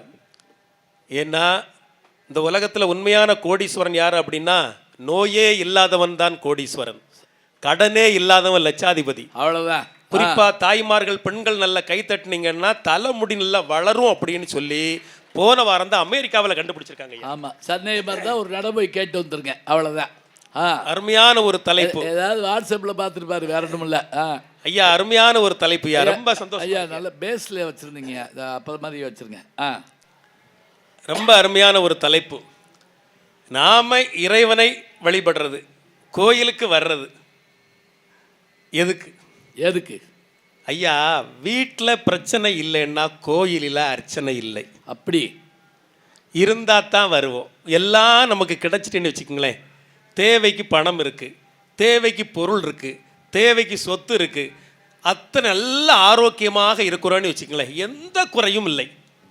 கோயிலை நினச்சி பார்ப்போம்மா, கோயிலுக்கு ரொம்ப பெரும்பாலும் ஆட்கள் வருவோம்மா. சாமியை நினைக்கிறதுக்கே நமக்கு நேரம் இருக்காதுயா, இருக்காது. நமக்கு உள்ள பிரச்சனையை சரி பண்றதுக்கு தான் ஆண்டவன் இடத்துல நம்ம வர்றோம். அதனால தான் கிருஷ்ண பரமாத்மா குந்தி இடத்துல கேட்கிறாரு, உனக்கு என்ன வேணும் அத்தை அப்படின்னு கேட்கிறாரு. எல்லாருக்கும் எல்லாம் கொடுத்துட்டாரு, அவதார நிறைவு நேரத்தில் எல்லாம் கொடுத்தாரு, கேட்குறவங்களுக்கு எல்லாம் கொடுத்தாரு, கேட்டதெல்லாம் கொடுத்தாரு. குந்தி இடத்துல கேட்கக்கூடிய நேரத்தில் உனக்கு என்ன வேணும் அப்படின்னு நிற்கும்போது அந்த அம்மா கேட்டுச்சு, எனக்கு ஒரு தினசரி கவலையே கூடப்பா அப்படின்னு கேட்டாங்க. என்ன அர்த்தம் அப்படின்னா, ஏத்த அப்படி கேட்குறீங்க அப்படின்னு கேட்ட உடனே அந்த அம்மா சொல்லிச்சு, அதாவது கவலையில் தானே கிருஷ்ணா நான் ஒன்ன நினைப்பேன் அப்படின்னு. கவலை இருந்தா தான் நாம கடவுளையே நினைக்கிறோம். ஐயா தொழில்ல நமக்கு நஷ்டம் வந்துட்டு, பிள்ளைக்கு கல்யாணம் ஆகல, பையனுக்கு வேலை கிடைக்கல, அத்தனை பிரச்சனைகள் இருக்கு. இதனால தான் பல பேர் காவடி எடுக்கிறது, பழனிக்கு பாத யாத்திரை போறோம், ஐயப்பன் கோயிலுக்கு மாலை போட்டு போறோம் அப்படின்னு சொன்னா இத்தனை பிரச்சனைகள் இருந்து இத்தனை கஷ்டங்களில் இருந்து நாம விடுபடணும் அப்படிங்கிறதுக்காகத்தான் தன்னையே ஆண்டவனுக்கு ஒப்புவை கொடுக்கிறதுக்காக வர்றோம் அப்படின்னா இதுதான் நிதர்சனமான உண்மை.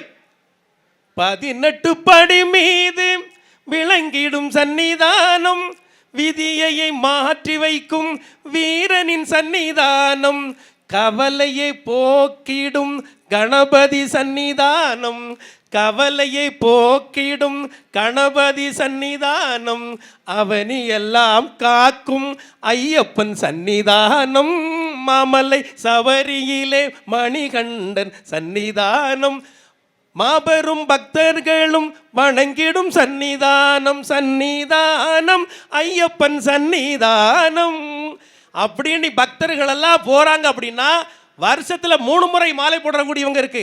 ஏன் வாழ்நாள் முழுக்க அப்படியே விரதம் இருக்கக்கூடியவங்க பக்தர்கள் இருக்காங்க. காரணம் என்ன? அவங்க வீட்டில் இருக்கக்கூடிய பிரச்சனை, அவர்களுக்கு இருக்கக்கூடிய பிரச்சனை, அத்தனை பிரச்சனைகளையும் கவலைகளையும் மறப்பறதுக்கு ஆண்டவா உன் இடத்துல வந்துட்டப்பா என்ன காப்பாத்து அப்படின்னு போறாங்க. இல்லைன்னா போவோமா? ஐயா உடல்நல குறைவு அப்படின்னு வச்சுக்குவோம், முதல்ல என்ன பண்ணுவோம்? நேச்சுரோபதி, நேச்சுரோபதி, அப்புறமா அலோபதி, அப்புறமா ஹோமியோபதி. இந்த 3 பதியும் விட்டுறோம். சரி நீ நமக்கு வாய்ப்பு இல்லை, வெங்கடாச்சலபதியை போய் பார்ப்போம். ஓ அந்த பதி இருப்பாரு. அப்புறம் போய் திருப்பதியை போய் பார்ப்போம். திருப்பதி சென்று வந்தால் நமக்கு திருப்பம் அப்படின்னு சொல்லி எல்லா பதிகள் கைவிட்டாலும் கடைசியிலே வெங்கடாச்சலபதி நம்மை கைவிட மாட்டார் அப்படிங்கக்கூடிய நம்பிக்கையிலே பிரச்சனைக்கு ஆபத்து பாந்தவன் அவன் தான் அப்படின்னு போறோமா இல்லையா? ஐயா உடம்புக்கு முடியல, இன்னும் பல பேர் எல்லா வைத்தியசாலைகளையும் போய் பார்ப்பாங்க, எல்லா வைத்தியரையும் போய் பார்ப்பாங்க. கடைசியில் எம்பெருமான் வைத்தியநாதனிடம் தஞ்சமடைகிற பொழுதுதான் உங்களுக்கு கவலைகள் தீர்கிறது, அமைதி கிடைக்குது. அப்படின்னா என்ன அர்த்தம்?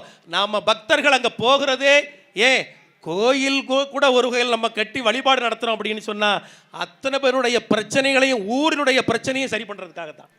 வைத்தீஸ்வரன், மகா வைத்தீஸ்வரன். அதாவது ஐயா நமக்கு கஷ்டம் வர்றதே கடவுளை நினைக்கிறதுக்கு தானே. அவன் அருள் இல்லைன்னா நடக்குமா?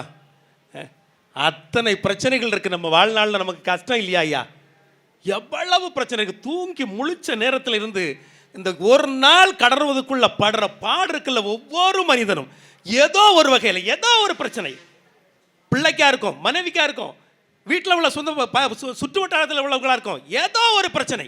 இந்த பிரச்சனைகளுக்கெல்லாம் முடிவு கட்டணுங்கிறதுக்காக நெஞ்சுக்கு நிம்மதி ஆண்டவன் சன்னதி அப்படின்னு கவிஞர் கண்ணதாசன் சொன்னது மாதிரி அதற்காகத்தான் நாம் போடுறோம். நான் ஒரு சின்ன கேள்வி கேட்குறேன் ஐயா. அவங்க சொல்கிற மாதிரினா ஐயா இறை அன்பு ஓங்கிறதுக்கு அப்படின்னு எடுத்துக்கிட்டோம்னா ஐயா, இந்த உலகத்தில் ரொம்ப சாதாரண மக்கள் ஐயா, எல்லாம் ரொம்ப எளிய மக்கள், ஏழை மக்கள், அன்றாடங்க தங்களுடைய வாழ்நாளை கடத்துறதுக்கே பாடா பட்டுக்கிட்டு இருக்காங்க.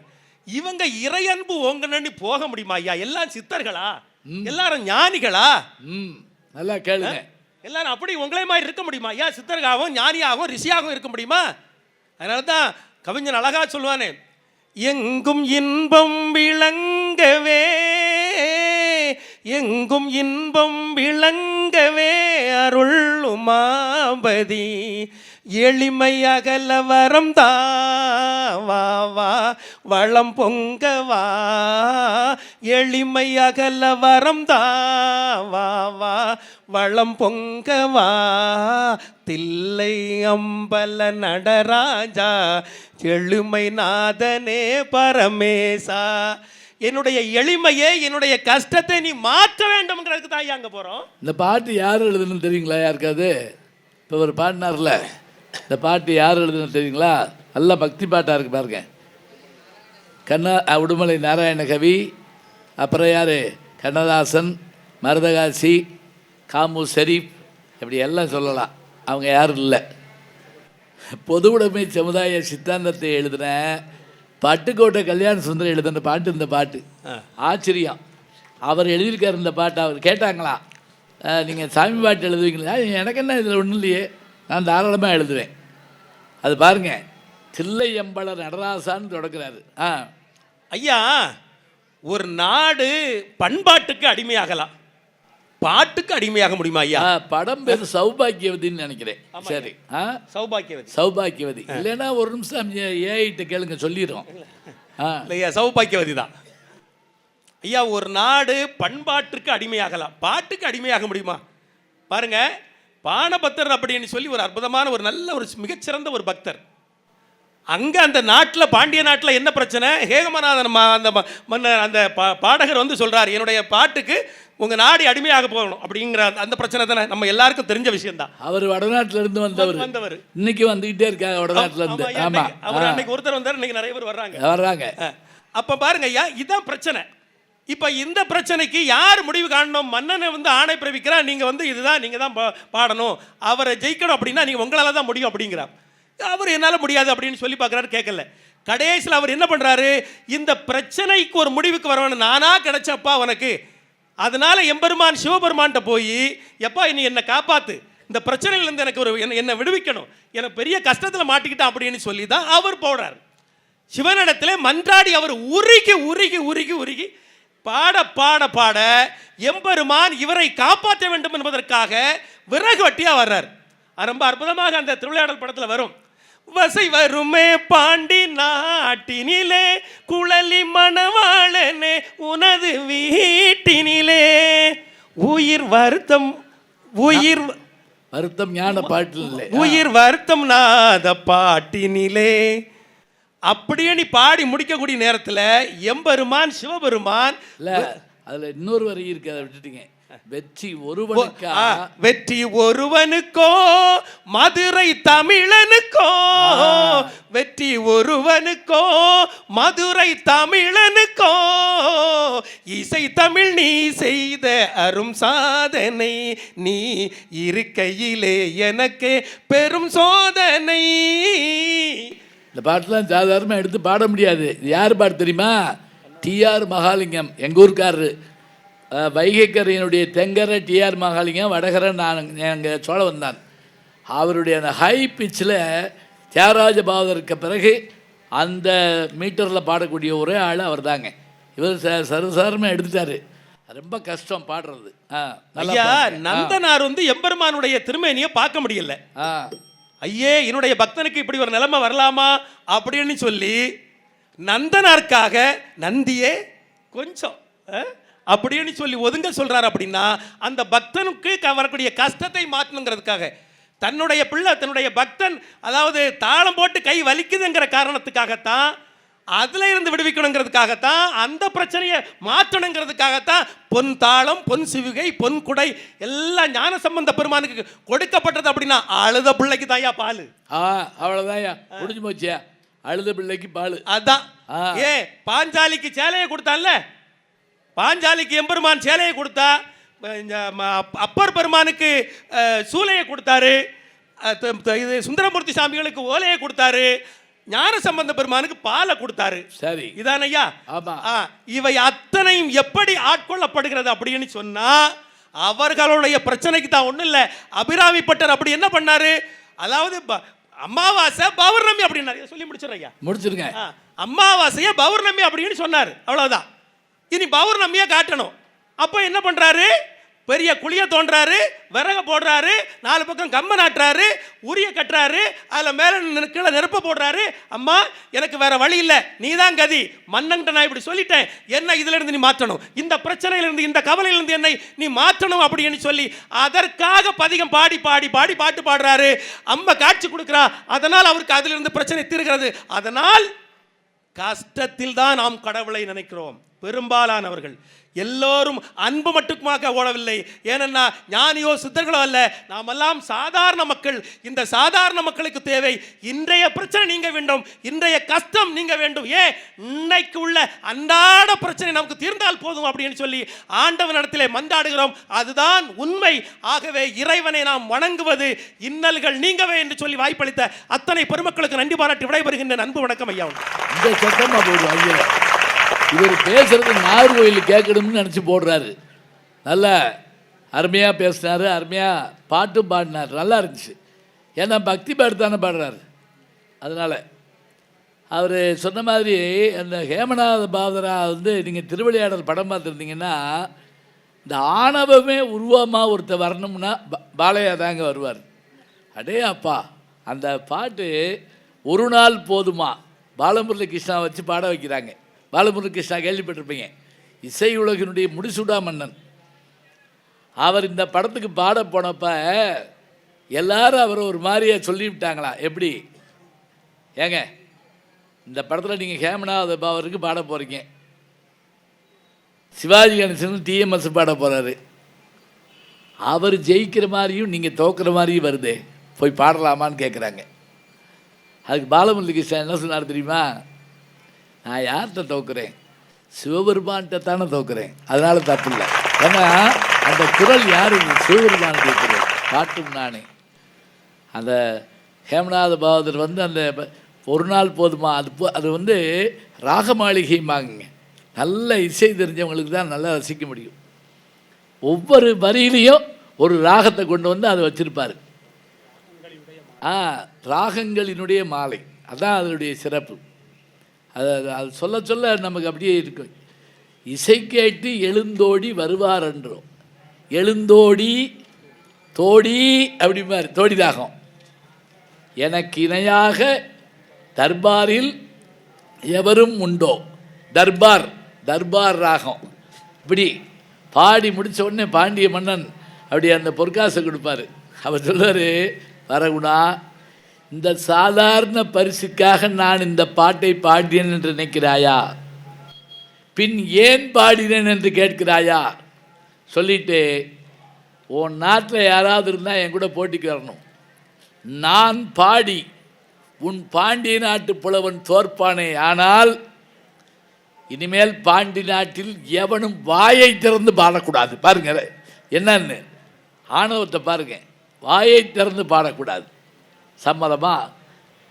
மன்னர் ஒரு நிமிஷம் யோசிப்பார், அப்புறம் சொல்லுவார், பாண்டி நாடு அப்படி ஒன்றும் இசையில் குறைஞ்சதில்லை, நான் ஏற்றுக்கிறேன்ட்டுவார்.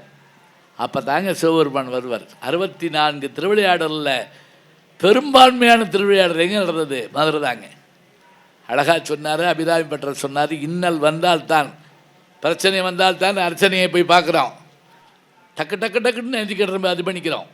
அதுவும் டிவி பார்த்துக்கிட்டு இருக்கப்போ கரண்ட்டு போயிடுச்சுன்னு வைங்க, இறைவா ஏன் இப்படி சோதிக்கிறாய்? அவர் என்ன செஞ்சார் பாவம்? அதில் சில பேர் போடுறான், பக்கத்து வீட்டில் பார்த்தோம், அவன் போயிட்டு வந்து அங்கேயும் கரண்ட்டு போச்சு, நல்ல வேலை அவனும் பார்க்கல நம்மளும் பார்க்கல. இன்னொருத்த வந்து தெருவே போச்சு, அப்படி போடு பிரமாதம், ஒரு பயிலும் பார்க்கல. இங்கே இன்னல்கள் நீங்கத்தான் இறைவனை வணங்குகிறோம், அப்படியெல்லாம் போய் சாமியை கும்பிடலாமா? உண்மையான அன்பு அதற்கு ஈடு இணையில்லை என்று பேச, இறை அன்பு ஓங்கவே என்று பேச நம்முடைய பேராசிரியர் டாக்டர் சிதம்பரம் ஐயா அவர்கள் வருகிறார். வாங்க ஐயா. நல்லா இருந்தது, சூப்பராக இருந்தது. எடுத்த காரியம் யாவிலும் வெற்றி, எங்கு நோக்கினும் வெற்றி மற்றாங்க விடுத்த வாய்மொழிக்கு எங்கனும் வெற்றி. ஒரு அருமையான பட்டிமண்டபத்தை மிக சீரும் சிறப்புமாக நடுவராக இருந்து நடத்தி கொண்டிருக்கிற எங்கள் போற்றுதலுக்கும் பேரன்பிற்கும் உரிய நடுவர் பெருந்தகை அவர்களே, இறை வழிபாட்டினுடைய நோக்கம் நம்முடைய இன்னல்கள் நீங்குவதற்கா அல்லது இறையருள் ஓங்குவதற்கா என்கிற ஒரு அருமையான தலைப்பில் அமைந்திருக்கிற பட்டிமண்டபத்தில் இரண்டு அணியினுடைய சார்பாகவும் பேசுவதற்காக வருகை தந்திருக்கிற சான்றோர் பெருமக்களே, ஒரு அருமையான திருக்கோயிலினுடைய கும்பாபிஷேகத்தை ஐயா அவர்கள் சொன்னது போல 6வது முறையாக 72 வருடமாக நடத்தி கொண்டிருக்கிற தெக்கூர் நகரத்தை சார்ந்திருக்கிற சான்றோர் பெருமக்களே, உங்கள் அனைவரையும் ஒரு முறை வணங்கி மகிழ்வதில் நான் பெரிதும் மகிழ்ச்சி அடைகிறேன். சான்றோர் பெருமக்களே, நம்ம தெக்கூரில் வீட்டிலிருந்து நமக்கெல்லாம் அருள் தருகிற அம்மனுக்கு பெயர் மீனாட்சி என்று பெயர். ஒரு அருமையான மீனாட்சி சுந்தரேஸ்வரர் திருக்கோயிலினுடைய கும்பாபிஷேகத்தை நடத்துகிறோம். இப்போ நமக்கு ஒரு உண்மை தெரியும், சுந்தரேஸ்வரர் அப்படின்னாலே அவர் பேரழகினுடைய உச்சம்னு அர்த்தம். என்னங்க, அப்படிதானே அர்த்தம்? பேரழகினுடைய உச்சம். மீனாட்சி அம்மனுக்கு என்ன பெரிய பெருமை தெரியுங்களா? அம்மனுக்கு காஞ்சியில காமாட்சி, காசியில விசாலாட்சி, மதுரையில மீனாட்சி.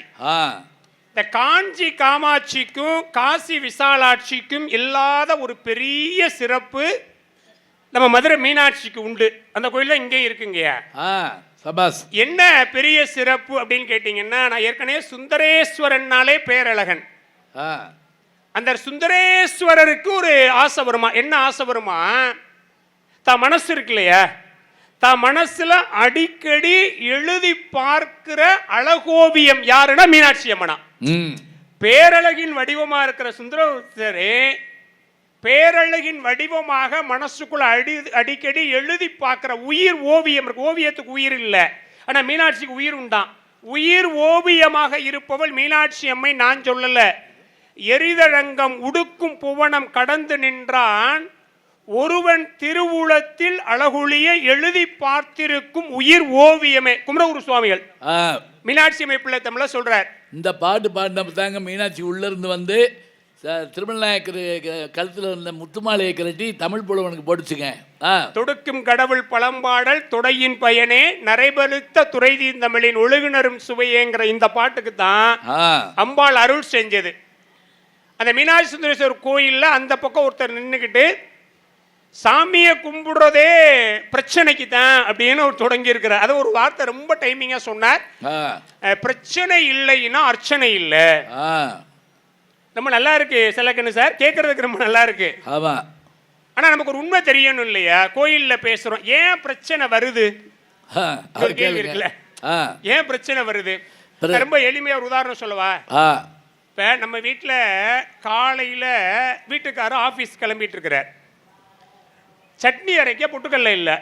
குழந்தை ஒரு 5 வயசு பையன், அவனை கூப்பிட்டு போய் பெட்டி கடையில் பொட்டுக்கடலை வாங்கிட்டு வாடான்னு அனுப்பிச்சி விட்றோம். அந்த பையன் ரொம்ப வேகமாக பொட்டுக்கடலை வாங்குறதுக்கு வந்த பையன் இந்த மீனாட்சி சுந்தரேஸ்வரர் கோயிலுக்கு வாசலில் ஒரு குரங்காட்டி குரங்கை வச்சு வித்தை காமிச்சிக்கிட்டு இருக்கிறான். இந்த பையன் பொட்டுக்கடலை வாங்குறத மறந்துட்டு அரை மணி நேரமா குரங்காட்டியுடைய வித்தையை பார்த்துட்டு நின்றுட்டு இருக்கிறான். வீட்டுல அம்மா வீட்டுக்காரர் திட்டாரேன்னு பிரச்சனை. அந்த குரங்கு வைபேன்னு இந்த அம்மா நேர மகனை தேடி வர்றா. இந்த பையன் எந்த வேலைக்காக வந்தானோ அந்த வேலையை மறந்துட்டு ஒரு குரங்காட்டியுடைய வித்தையை பார்த்துக்கிட்டு நிற்கிறான். இப்போ அம்மா என்ன பண்ணுவா? என் பிள்ளை எவ்வளவு அருமையாக குரங்காட்டியின் வித்தையை பார்க்கிறதுன்னு மகிழ்ச்சி அடைவாள. ரொம்ப கோபமா அந்த குழந்தை முகத்தில் ஓங்கி ஒரு அடியை வச்சு, நான் உனக்கு என்ன சொல்லிவிட்டேன், நீங்க என்ன செஞ்சுக்கிட்டு இருக்கிற அப்படின்னு அடிப்பால, அடிக்க மாட்டாள? கட்டாயம். அப்ப இந்த அடி எதுக்குன்னா, எந்த வேலையை நம்ம செய்ய வந்தோமோ அந்த சேலையை விட்டுவிட்டு வேறொரு வேலையை பார்த்துக்கிட்டு இருக்கிறதுனாலதான் இந்த அடி. ஐயா, மனுஷனை நம்ம எதுக்கு பிறந்தோம் தெரியுங்களா? இறைவனை வணங்கி இறையருளினுடைய உச்சத்தை பெறணுங்கிறதுக்கு தான் மனித பிறப்பே. மனித பிறவும் வேண்டுவதே இம்மாநிலத்தே. நீங்க இங்க வந்ததுக்கு பின்னாடி இறைவனை வணங்குறத விட்டுட்டு இந்த உலகத்தில் இருக்க பணத்து மேலையும் பொருள் மேலையும் ஆசைப்பட்டு கடவுளை வணங்குறத மறந்துடுறீங்க இல்லையா? நீங்க வந்த வேலையை மறந்துட்டு சொந்த வேலையை பார்த்துக்கிட்டு இருக்கீங்கன்னு சொல்றதுக்கு தான் உங்களுக்கு பிரச்சனையே. அப்பதான் இன்னல் வருது. அப்ப உங்களுக்கு உண்மை புரியுதா? ஏன் பிரச்சனை வருதுன்னா, நீங்க இறைவன் மேல் இருக்கக்கூடிய அன்பை மறந்து விடுவதால் தான் உங்களுக்கு பிரச்சனை வருகிறதே தவிர, இறைவன் மீது இருக்கிற அன்பு உயர்ந்தோங்கி இருக்குமானால் உங்களுக்கு பிரச்சனையே வராது என்பது எங்களுடைய அணி. இப்ப எது சரி? அப்புறம் இன்னொரு விஷயம் சொன்னார். ரொம்ப எந்த அணின்னு என்னால கண்டுபிடிக்க முடியாது. தமிழ்நாட்டுல எந்த அணி எதுல இருக்குன்னு யாருக்கும் தெரியல. நடுவர் அநேகமா முடிகிறப்ப அவர் இந்த அணிக்கு வந்துறதுக்கு வாய்ப்பு இருக்கு. சொல்ல முடியாது, இந்நேரம் சிலது நடந்திருக்கலாம். ஏன்னா இப்ப அவர் அங்க உட்கார்ந்து இருக்க பதவி போனாலும் போயிடும். அதனால அவர் இங்க வந்தா தான் காப்பாத்திக்க முடியும். கவலைப்பட. அவர் இன்னொரு விஷயம் வேற சொன்னார். அழுகிற பிள்ளைக்கு தாங்க நீங்க வந்து ஆளை இழுக்கப்படாது. நடுவர்களே, ஐயா, அவங்க பக்கம் என்ன பலவீனம்னு நாங்க தேடல, அவங்க சொன்னதை வச்சுதான் நாங்க சொல்றோம். சரி. இப்ப ரெண்டாவது ஒரு விஷயம் ரொம்ப பிடிக்கிறப்ப சொன்னார். அழுத பிள்ளைக்கு தாங்கயா பாலு. நாங்க ஒத்துக்கிறோங்க, நாங்க இல்லைன்னு சொல்லல. ஆனா என் கேள்வி என்ன தெரியுமா? அழுத பிள்ளைக்கு தான் பால் என்பது உண்மைதான், ஆனால் அழுத பிள்ளைகளுக்கெல்லாம் பாலாங்கிறதா எங்க கேள்வி. அப்படி கேளுங்க. ஏங்க, ஒரு பிள்ளையாங்க அழுது? ஊர்வலத்துல எத்தனை 1000 பிள்ளைகள் அழுதுதா இல்லையா? ஆனா ஞானசம்பந்தர் என்கிற பிள்ளை அழுத பொழுது மட்டும்தானே அம்பிகை இறங்கி வந்து பால் கொடுத்தாள்னா, அழுத பிள்ளைக்கெல்லாம் பால் கிடையாது. இறைவன் அருளை பெற்று எந்த குழந்தை அழுகிறதோ அந்த குழந்தைக்கு தான் பால். அப்படி சபாஸ். உங்க பிரச்சனை தீரணும்னா கூட எங்க ஆண்டவனுடைய அருள் இல்லாமல் அது சாத்தியமில்லை அப்படிங்கிறத நீங்க புரிஞ்சுக்கணும். நடுவில் இன்னொரு விஷயம் சொன்னார். நம்ம பணத்துக்கு அலைகிறோம், பொருளுக்கு அலைகிறோம். உங்களுக்கு ஒரு உண்மை தெரியுங்களா? இறைவனுக்கிட்ட போய் நான் இதை தருகிறேன், நீ எனக்கு இதை கொடு அப்படின்னு நீங்க கேட்டீங்கன்னா அதுக்கு பேர் வழிபாடு அல்ல, அதுக்கு பேர் வணிகம். கடவுள்கிட்ட போய் நீங்க அதை கேட்கக்கூடாது. கடவுள்கிட்ட போய் என்ன கேட்கணும்? எப்பா, உன்னைய கும்பிடுறதை எனக்கு கொடு, இதை தாண்டி எனக்கு வேற ஒன்றும் பெரிதாக வேண்டான்னு கேட்கறதா உண்மையான. இன்னொரு ரொம்ப வருத்தத்தோட விஷயம் சொல்லவாங்க, ரொம்ப வருத்தமாக சொல்கிறேன். இன்னைக்கு பெரும்பாலான சைவ சமயத்தினுடைய கோயில்கள், பெரும்பாலான சைவ சமயத்தினுடைய கோயில்கள் வழிபாடு என்பதை மறந்து போய் வெறும் பரிகார ஸ்தலமாக மாறிடுச்சா இல்லையா? கட்டாயம் கட்டாயம். நல்லா சொல்றாரு, அருமையா சொல்றாரு. எந்த கோயில் எல்லாமே என்னன்னா, எங்க போனாலும் பரிகாரம் பண்ணுங்க, பரிகாரம் பண்ணுங்க. உங்களுக்கு ஒரு உண்மை தெரியுமா? சிவபெருமான் கோயில்களில் நவக்கிரகங்கள் வர ஆரம்பிச்சதே 12ஆம் நூற்றாண்டுக்கு பின்னாடி தான். அதுக்கு முன்னாடி வரைக்கும் சிவபெருமான் தான் எல்லாம். பையா தொடங்குறப்ப ஒரு விஷயம் சொன்னாங்கல்ல, வேயிரு தோழிபங்கன் விடமுண்ட கண்டன் மிக நல்ல வீணை தடவி ஞாயிறு மாசரு திங்கள் கங்கை முடிமேல் அணிந்தன் உளமே புகுந்தாதனால் ஞாயிறு திங்கள் செவ்வாய் புதன் வியாழன் வெள்ளி சனி பாம்பிரண்டினுடைய அந்த பாட்டில் ஒரு நுட்பம் இருக்குங்க. ஆசரு நல்ல நல்ல அவை நல்ல நல்ல, அதான் ஞானசம்பந்தர் குறிப்பு. அவர் என்ன சொன்னார்? இங்க பாரு, நவக்கிரகங்களுக்கு தலைவன் என்னுடைய சிவபெருமான். அந்த சிவபெருமான் மேல இறையன்பு ஓங்கி அவன் என்னுடைய உள்ளத்துல வந்து உட்கார்ந்துட்டான்னா ஆசரு நல்ல நல்ல, எனக்கு வர்ற பிரச்சனையே வராது. அதை விட முக்கியம் என்ன தெரியுங்களா? பிரச்சனை முக்கியம் இல்ல, எது பிரச்சனை தருகிறதோ அதை தீக்கணும். அதானங்க மருந்து. உண்மை. பிரச்சனை மருந்து இல்ல, நோய் நாடி, நோய் முதல் நாடி. இப்ப அவர் என்ன சொன்னார்? இங்க ஒரு பிரச்சனைகளை தர்றது எது தரும்? நவக்கிரகங்கள் தானே தரும். இப்ப நீங்க சிவனை கும்பிட்டுட்டீங்கன்னா ஆசரு நல்ல நல்ல, அவை நல்ல நல்ல, எந்த நவக்கிரகங்கள் பிரச்சனையை தருமோ அந்த பிரச்சனையை தருகிற நவக்கிரகங்களே நல்லதாக மாறிடும்னார். அப்போ உண்மையான இன்னைக்கு பேப்பர் பார்த்தீங்கன்னா தெரியும், என்ன தெரியுமா, குரு பெயர்ச்சி பலன் போட்டிருக்காங்க. எல்லாருடைய இதையும் எடுத்து பார்த்தோம்னா அத்தனை ராசிக்காரர்களுக்கும் குரு பெயர்ச்சி பலன் இருக்கு. இப்போ நம்ம யாரு மேல அன்பு ஓங்கணும்? சிவபெருமான் மேல தானே அன்பு ஓங்கணும். ஆனால் நம்ம யாரு மேல அன்பு செலுத்திக்கிட்டு பண்ணீங்க? திருநள்ளாறு போங்க, சிவன் சந்நிதியில் கூட்டம் இல்லை, சனீஸ்வரர் சந்நிதியில் எல்லாரும் போய் நிற்கிறோம். நான் உங்களுக்கு ரொம்ப புரிய எளிமையான ஒரு உதாரணம் சொல்கிறேங்க. ஒரு பெரிய பணக்காரர், ஒரு பெரிய கோடீஸ்வரர், பரோபகாரி ஐயா, அதை சொல்லி முடிச்சு. அவர்கிட்ட போய் ஒருத்தர் நின்னா, நான் ரொம்ப கஷ்டப்படுறேன், என் பிரச்சனையில் கொஞ்சம் தீர்த்து வைங்களேன். உடனே அவர் என்ன பண்ணார், பிரச்சனையை தீர்க்கிறதுக்கு செல்லக்கண்ணு சார் சொன்ன மாதிரி ஒரு 5 லட்சம் ரூபாயை கொடுத்தார், வச்சுக்கப்பானார். இவனுக்கு பாருங்க என்னன்னா அதை விட பேராசை. வாங்கிட்டு வெளியே வந்தால் அவருடைய பெரிய வீடு, வீட்டுக்கு பக்கத்தில் ஒரு அவுட் ஹவுஸ், ஒரு சின்ன வீடு ஒன்று இருந்துச்சு, சின்னமாக சிறிய ஒரு வீடு இருந்துச்சு. இவன் அதை பார்த்த உடனே கேட்டான், எனக்கு வீடும் இல்லை, உங்கள் வீடு சும்மா தானே கிடக்கு, இந்த சின்ன வீடை என்கிட்ட கொடுத்தா நான் உட்காந்துக்கு வேணேனா. அவர் அதை விட நல்ல மனுஷன். அவர் சொன்னால் பரவாயில்லப்பா, சும்மா தான் இருக்கு, நீ இதை எடுத்துக்கினார். இப்போ அந்த வீட்டில் அவர் கொடுத்த 5 லட்சம் ரூபாயில் அவன் சந்தோஷமா இருக்கிறான். இப்போ நமக்கு ஒரு உதவி தேவைப்படுது, நம்ம யாரை கேட்கணும்?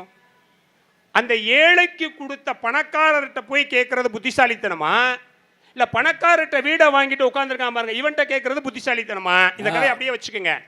திருநள்ளாறுல சனீஸ்வரன் போய் சிவபெருமான்கிட்ட வேண்டி அவருடைய பாவம் நீங்கி அந்த கோயில்ங்கிற அவுட் ஹவுஸ்ல ஒரு பிரகாரத்தில் இருக்கிறார். சரி, இப்ப உண்மையிலே நம்ம யாருக்கிட்ட போய் வேண்டணும்? சிவபெருமான்கிட்ட வேங்கிறதா இல்ல சிவபெருமானுடைய அருள் பெற்ற சனீஸ்வரன் வேண்டதான்னா நம்ம உண்மையிலேயே சிவபெருமான்கிட்ட வேண்டணும். ஆனா நம்ம எங்க போய் நிக்கிறோம்? சனீஸ்வரன் போய் நிக்கிறோம். இந்த இங்க திருமோகூர்ல அவர் மூலவராகிய அந்த காலவேங்க பெருமாளை பார்க்கறது இல்லை, சக்கரத்தால் வர போய் சுற்றிக்கிட்டு 3 சுத்துங்க மாருதி கார் வாங்கிட்டேன் அப்படி சொல்லிக்கிட்டு தராங்க. என்ன அவர்னா கார் டீலர் அவரு. நடுவர் இது எங்க பிரச்சனை? இது செல்லக்கணிமை பிரச்சனை, இந்த ஆளுக பண்ண பிரச்சனை.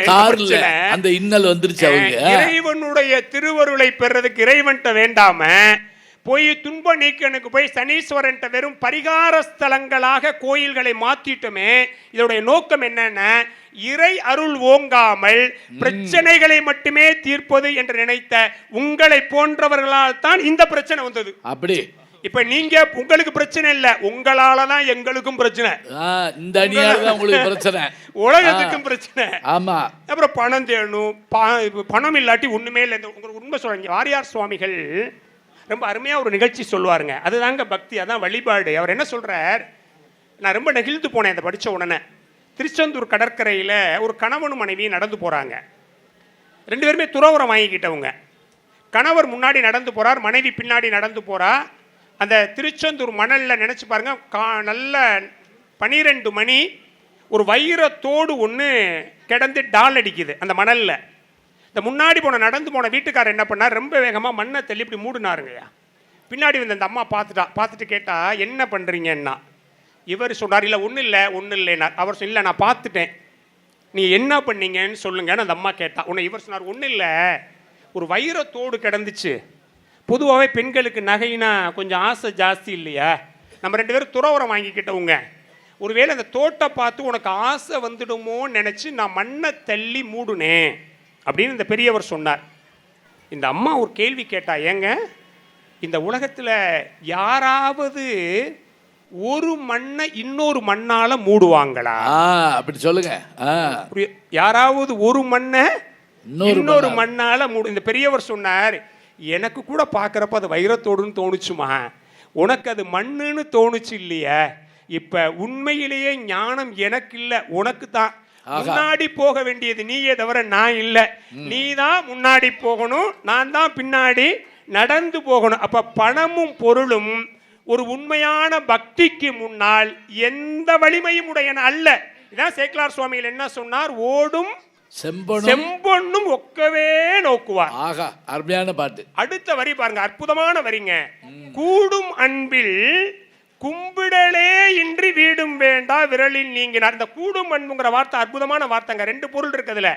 ஒரு பொருள் இறைவன்பால் நமக்கு கூடுகிற அன்பு, அதான் இப்ப இங்க கேட்ட இறை அன்பு ஓங்கவான்னு கேட்டது. இன்னொரு பொருள் இறைவன்பால் நம்மளை கூட்டுவிக்கிற அன்பு. கொண்டு போய் சேர்க்கணும். ஒரு சொல்லுக்கு ரெண்டு பொருள். எப்ப இறைவன்பால் இந்த அன்பு கூட்டுவிக்கும்னா, இறைவன்பால் உங்களுக்கு எப்பொழுது அன்பு கூடுகிறதோ அப்பொழுதுதான் இது இறைவன்பால் கொண்டு போய் நம்மை கூட்டுவிக்கும் என்பதை புரிந்து கொள்வதுதான் பக்தியினுடைய உண்மையான தாத்பரியம். அதனால பெரியவங்க சொன்னாங்க, பச்சை மாமலை போல் மேனி பவளவாய் கமலச்செங்கன் அச்சுதா அமரரேரே ஆயர்தம் கொழுந்தே என்னும் இச்சுவை தவிர யான் போய் இந்திரலோகம் ஆளும் அச்சுவை பெரினும் வேண்டேன் அரங்கமா நகருளானே என்று நம்முடைய பெரியவர்கள் கொண்டாடுகிறார்கள் என்றால் நோக்கம் இந்த உலக இன்பம் அல்ல, இது ஒரு பிரச்சனையும் அல்ல. இன்னொன்று சொன்னாருங்க, தேவை தேவை எதுங்க தேவை? நான் என்ன கேட்கிறேன், எது தேவை, எவ்வளவு தேவை? இது ரெண்டுக்கு எனக்கு பதில் சொல்லுங்க. நீங்க சொல்றீங்களா தேவை தேவை, எவ்வளவு தேவை, எது தேவை, எவ்வளவு தேவை? இப்போ உங்களுக்கு காப்பி தேவை வந்துருச்சு. அவர் அங்க சிவஞான போதும் சொல்லிக்கிட்டு இருக்க, அம்மா அம்மா அம்மா அம்மா அம்மா தாயி அவர் என்ன செய்வாரு, குடிச்சுக்கிட்டே பேசுவாரா? இங்க வாங்க, இங்க வாங்க. ஓவர் அன்பாத்தான் இருக்கீங்க நீங்க. இல்ல நான் என்ன கேட்கிறேன், இல்லம்மா அது வாங்கி வைங்க என்கிட்ட, அப்புறமே குடிச்சுக்கலாம். ஒரு ரூபாயிலையும் இருக்கட்டுமா, நன்றிப்பா. ஒரு ரூபாயிலையும் மனசு திருப்தி அடையலாங்க, ஒரு கோடியிலையும் மனசு திருப்தி அடையாம போகலாம். உண்டா இல்லையா? இப்ப எது தேவைங்கிறத எது தீர்மானிக்குது? நம்முடைய மனசு தானே தீர்மானிக்கும். இங்க பிறந்த கவியரசு கண்ணதாசன் ரொம்ப அருமையா சொன்னாருங்க, செட்டிநாட்டு பகுதியில், கையளவு கிடைத்தாலும் கலங்க மாட்டேன், அது கடலளவே ஆனாலும் மயங்க மாட்டேன், அவ்வளவுதான்.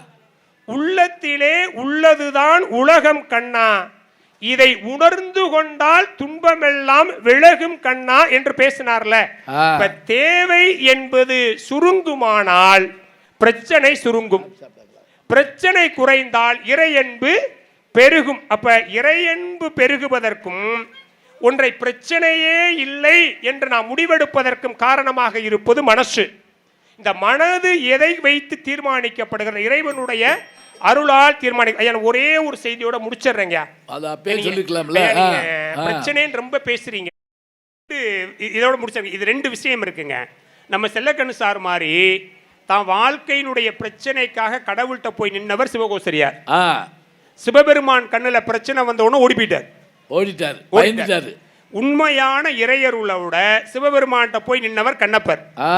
இப்ப சிவபெருமானுக்கு பிரச்சனை வந்ததுன்னு அந்த பிரச்சனையை தன்னுடைய பிரச்சனையாக நினைத்து கொண்டு தன் பிரச்சனை பெரியது இல்லை, தனக்கு கண்ணே போனால் கூட இறைவன் மீது அன்பு செலுத்த வேண்டும் என்று நினைத்தார் இல்லையா?